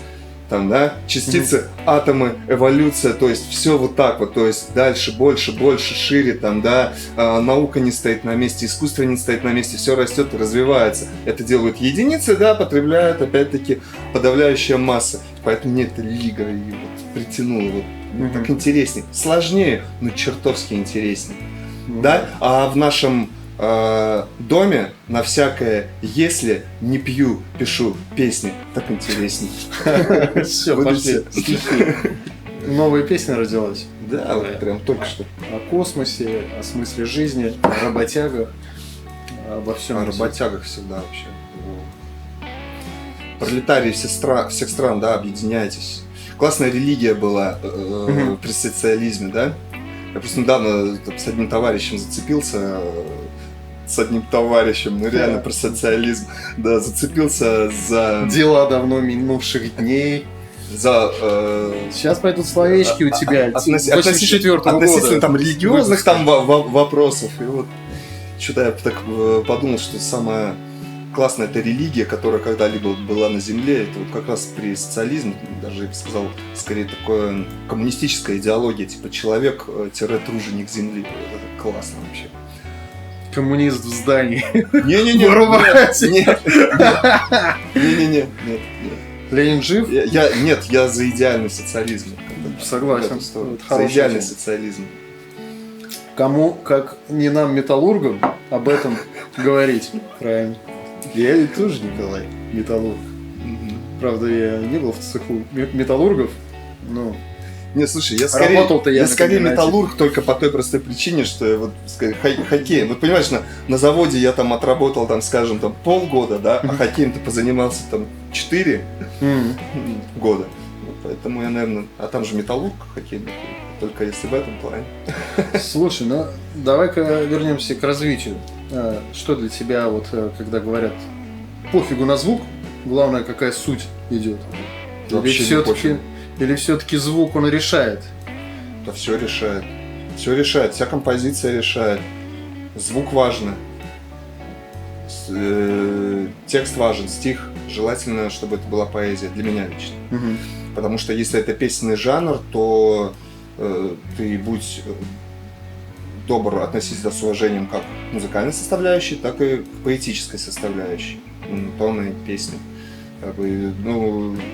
Если к этому не относиться серьезно, да, просто вот набросал там какой-то, ну так подавляющее большинство, в принципе, и делает, ну это вот из той лиги, типа текст накидали там какой-то, да, ну тогда почему бы не общаться не так, как мы сейчас общаемся, а, например, вот так. Поэтому, да. Ебанашки. Накрутить хороший звук — это опять-таки такой момент сугубо художественный. Неотъемлемая часть хорошей композиции, хороший звук. Я вот к этому и хотел подойти, что сейчас в Петербурге, столица рок-н-ролла, да, российская, очень много звукорежиссеров в студии, где ты можешь записать, но ты тем не менее все равно все записываешь сам. Это из-за чего? То, что ты хочешь сам навернуть звук, который только ты знаешь, либо недоверие там, что чувак как-то сделает по-другому, и вообще хотелось бы попробовать, чтобы кто-то по-другому тебя снял твой звук и услышал по-другому и этот звук сделал. Все до прозаичности просто здесь. Я тут недавно как раз посчитал. Дело в том, что благодаря тому, что я собрал домашнюю студию, у меня там такая, скажем так, звукоизоляционная кабина, которую тоже своими руками сделал, все обустроил, и, в общем, благодаря этим моим действиям и познания, которые по сей день там развивают, там тоже развивать и развивать, да, звукорежиссура очень сложная такая тоже профессия, там есть еще над чем работать и так далее. В общем, благодаря этой звукорежиссерской деятельности за последние там, что там, с 19-го, да, года, там, ну, за последние года 3-4 я наэкономил, 1500, наверное. Вот и все. Вот и вся разница. Экономия. Конечно. И, то есть ты можешь еще и в довесок потратить большое количество денег, да, и свестись на какой-нибудь одной из ведущих там тех же питерских студий, там типа там, что у нас там, Добролет еще на ходу, например. На да, ходу считать, он есть ли переехал авторитет даже у этой уже, студии Вес до сих пор, например. Есть, я вот даже не интересуюсь. Я Ну, в просто плане знаю, барабанов что- все очень хвалят. Я знаю, что в нулевые она была вообще одной из топовых там наряду. Мгм. Нева Рекордс, по-моему, такая еще, да, есть. Вот. И ты потратишь там деньги, да, а будешь ли удовлетворен? А здесь опять-таки ты один потрудился, и все претензии, если что, у тебя будут только к самому себе. Мгм. Вот такой вот момент еще. Ну и в конце концов, это, как выяснилось, очень интересная работа. Спустя год, наверное, после того, как я стал заниматься звукорежиссурой, думаю, почему меня это раньше так не манило и не пленило? Вообще, это очень интересно. Втянулся очень. Втянулся по полной. полной, да.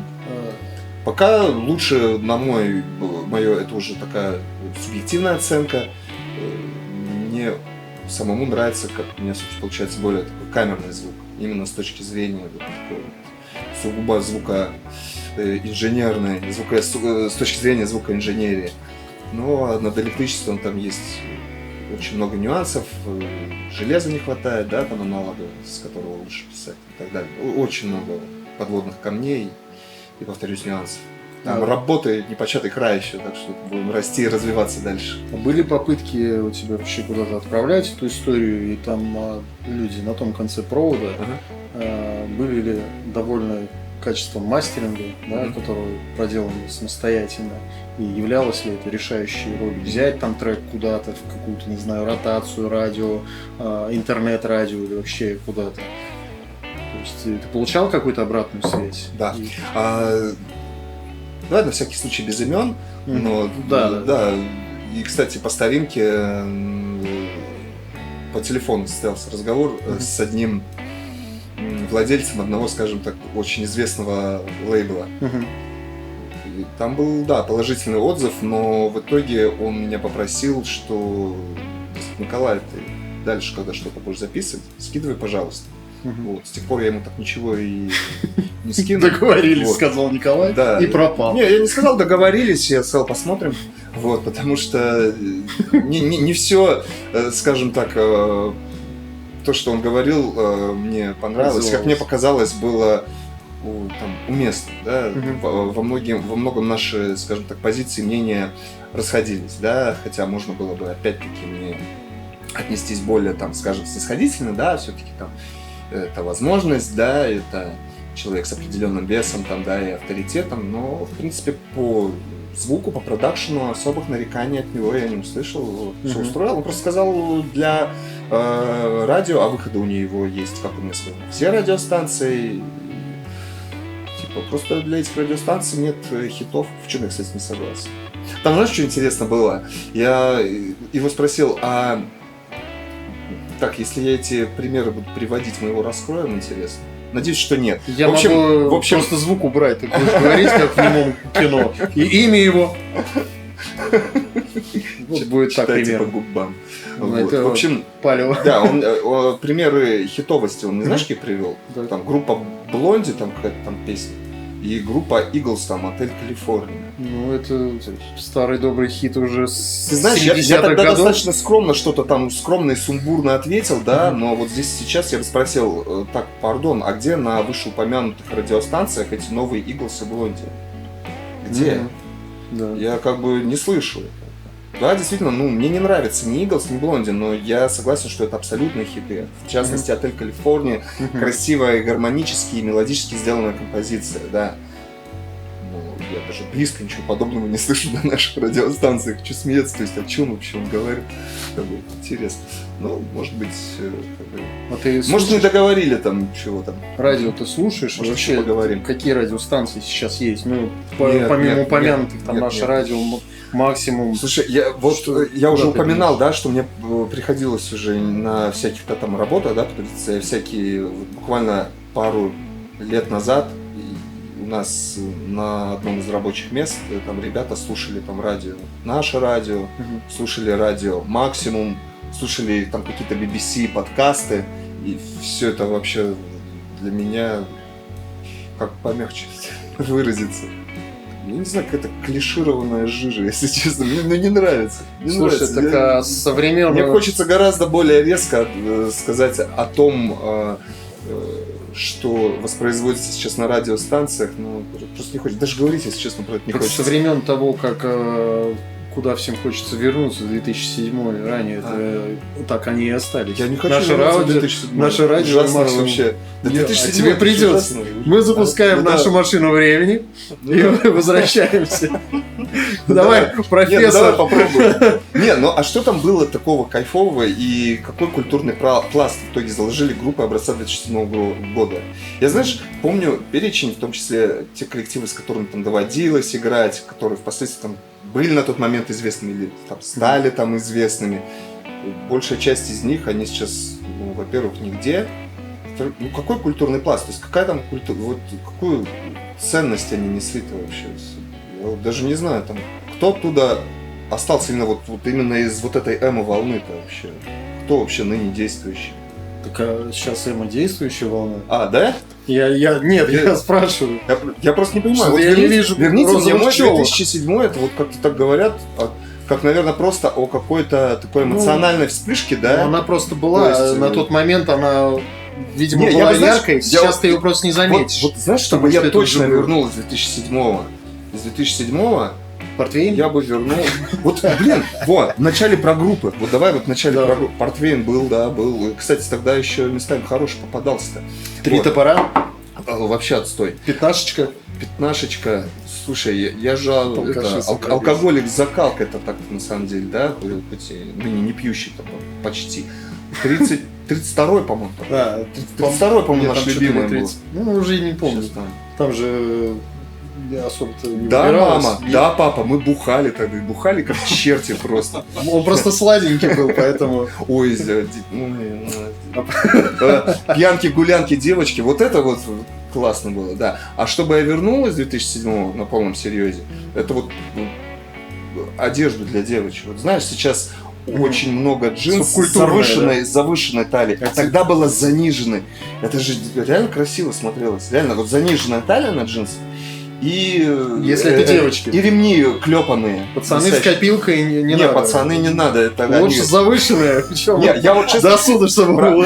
Про пацанов, честно скажу, педиков не люблю педиков. И смотрится это некрасиво. А вот девочки красиво. Вот с 2007 можно туда вернуться. Ну, субкультурную, короче, вот это стиль одежды. Сам стиль одежды, да, красивый был, реально красивый. Ну, сейчас все возвращается, может быть, еще лет 10. И постепенно, сначала ты будешь замечать людей с розовой челкой, она постепенно будет закрашиваться, так, потом начнутся эти арафатки, незаметно. Не, надо какой-то, знаешь, создать отдельный движ, чтобы мальчиков там не было вообще. Просто эмо-герлс там какие-то, чисто вот, чтобы для них. Надо распиарить, я имею в виду, эмо-культуру в сторону девочек, чтобы это было популярно именно среди лиц женского пола. Сейчас другая. И желательно среди... Ладно, не нужно, а то сейчас... Не нужно? Да, я сейчас лишнее вам скажу. А ты ведь еще пока не холостой. Ты пока не холостой. Я боюсь, то, что если я сейчас продолжу свою мысль относительно характеристик дам, которые должны быть и попадают под мое видение, да, мое художественное представление, воображение, меня просто фэмки прямо вот на выходе здесь поймают и просто покалечат. Вот поэтому... Ладно, не буду дополнять там образы, рисовать. Но одежда, да, красиво был. Джинсы заниженной талии, прекрасно.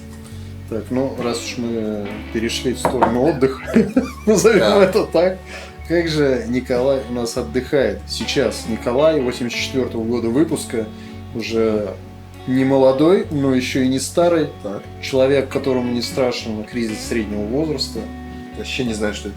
Вот. И как же ты сейчас отдыхаешь? Ну, помимо катания на роликах по Петербургу, ночному.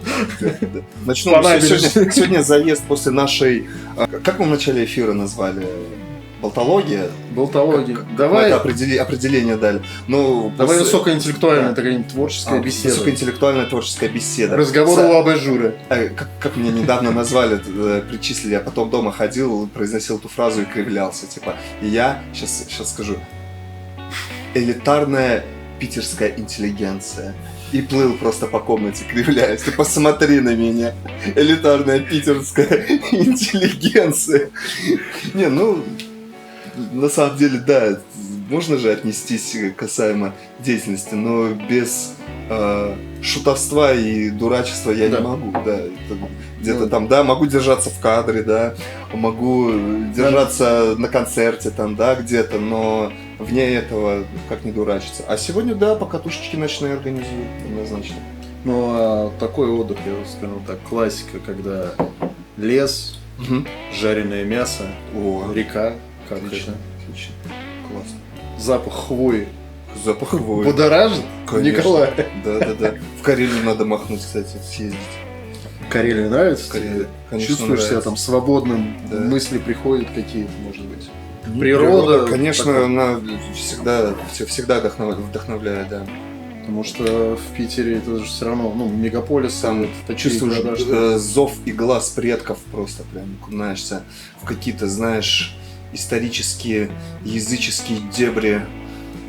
Так что да. Ну, это если ты подальше Очень уезжаешь, никогда с соседнего домика смотрит Олег Павлович и зов предков, смотрит на тебя зов предков рысью, Да. готовится броситься. Может быть, отдых с палатками там, нет? Давно не выбирался с палатками, но, кстати, раньше... Палатку умеешь ставить? Раньше по Беленькой сплавлялись, Белая река, Едель, который воспевает Юрий Юлианович, там на Урале. Красота было дело. Слушай, я в Алтай съездил. Многих тянет вот куда-то какие-то Таиланды, там Турции. Мне эти места вообще не интересны. Тебе где похолоднее, да? А? Где похолоднее лучше, да? Не обязательно похолоднее, просто... Чтобы сохраниться лучше, все-таки 84-й год, надо подмораживать себя.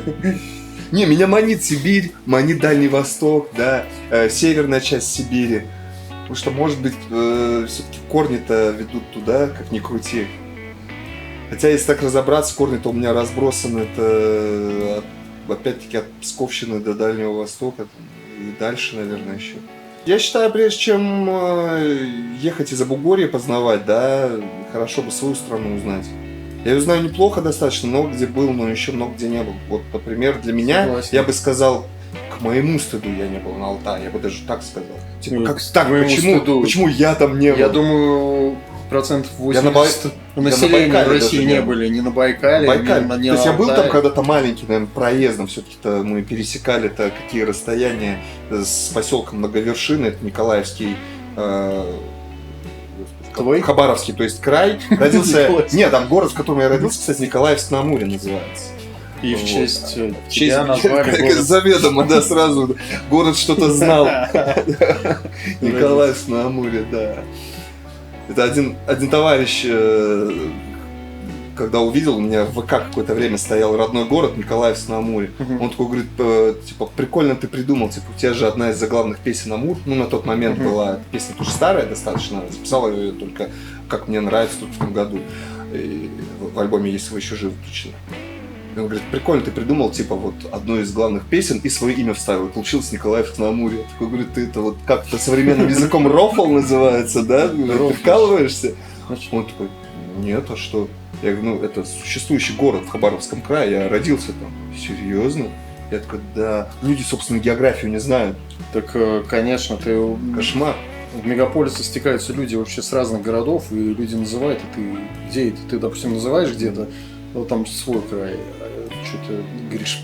Короче, Оренбургский пуховый платок, ты говоришь, да, это где-то в Сибири ты. Да, ну, Урал там же, ты говоришь, да, в принципе. Поэтому, знаешь, и тебе точно так же назовут что-то с Сибири, действительно, и ты не будешь знать. И ты будешь точно так выглядеть, и скажешь, блин, чувак, ты не знаешь. Страна очень большая, причем ты говоришь Таиланд. Там сервис и развит лучше в Турции, там, в Таиланде, чем ты поедешь на Алтай. Сколько ты денег Там не спустишь. надо сервис. Ну, понятно, если ты поедешь дикарем. Хотя хочется сказать удачи. Как бы, Вообще ну, без проблем. если вот куда-то ехать, мне кажется, и лететь, это очень дорогая поездочка станет в такие места. Но если ты, конечно, не оттуда, если ты не знаешь этого, там, ходов каких-то. Но если ты такой путешественник, отвезите меня. Не просто, как был чувак, может, смотрел сериал, которого забрасывают в пустыню, дают ему компас и нож. И он говорит, я пробуду здесь 3 дня, буду пить свою мочу, потому что в пустыне. Как? Бер Гриллс. Ну, наверное, Билл Гир. Еще раз. Discovery, Бер Гриллс. Discovery. Вот, да, забрасывают чувака, но у тебя же нет такого опыта. Опять это каверы, да, вот это вот, кстати, диск, каверы там, опять в эту сторону, опять провокационные, Потому да? что если меня куда-то в Сибирь забросят, с рысью бороться, я как бы не знаю. Я единственное, что вспомню, там смотреть на дерево, где там смола, где север, и что мне это даст. Нужно идти на север. Окей. Смола ничего не даст. Смола на дереве. Мох. Есть мох, как олень.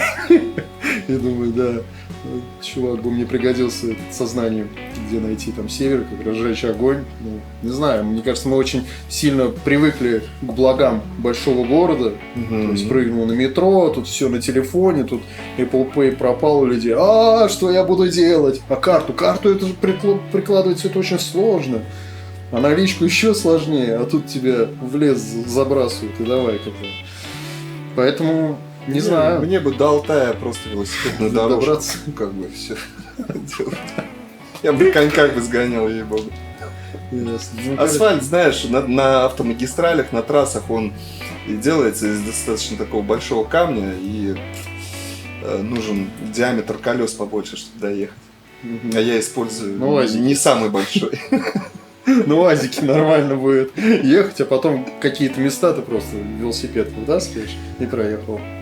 А горные велосипеды, ты пробовал вот эту историю, когда ты по камням скачешь? Велосипеды вообще пробовал, но нет. Ну, у меня это же тот еще экстрим на велосипеде по кайфово. камням. Ты такой, как тут вообще спускаться, а чувак еще на велосипеде это все делает. Пробовал, но здесь и сейчас велика у меня вообще никакого нет. Что-то. Ну, нафиг. Метро есть, какие велики. Цигель-цигель, ай-люлю. И как бы у тебя ролики... А семантика есть, кстати, вот происхождение, знаешь? Цигель-цигель, ай-люлю. Нет. Я тоже. Надо было говорить, когда знаешь. В общем, у Николая ролики стынут. Они уже там прогрелись. Нужно ехать по набережной, поэтому я пожму руку мужественную Николаю. Скажу спасибо, чувак, что ты пришел на подкаст. Отлично поговорили. Занимайтесь спортом, любите рок-музыку и русскую поэзию. Всем пока.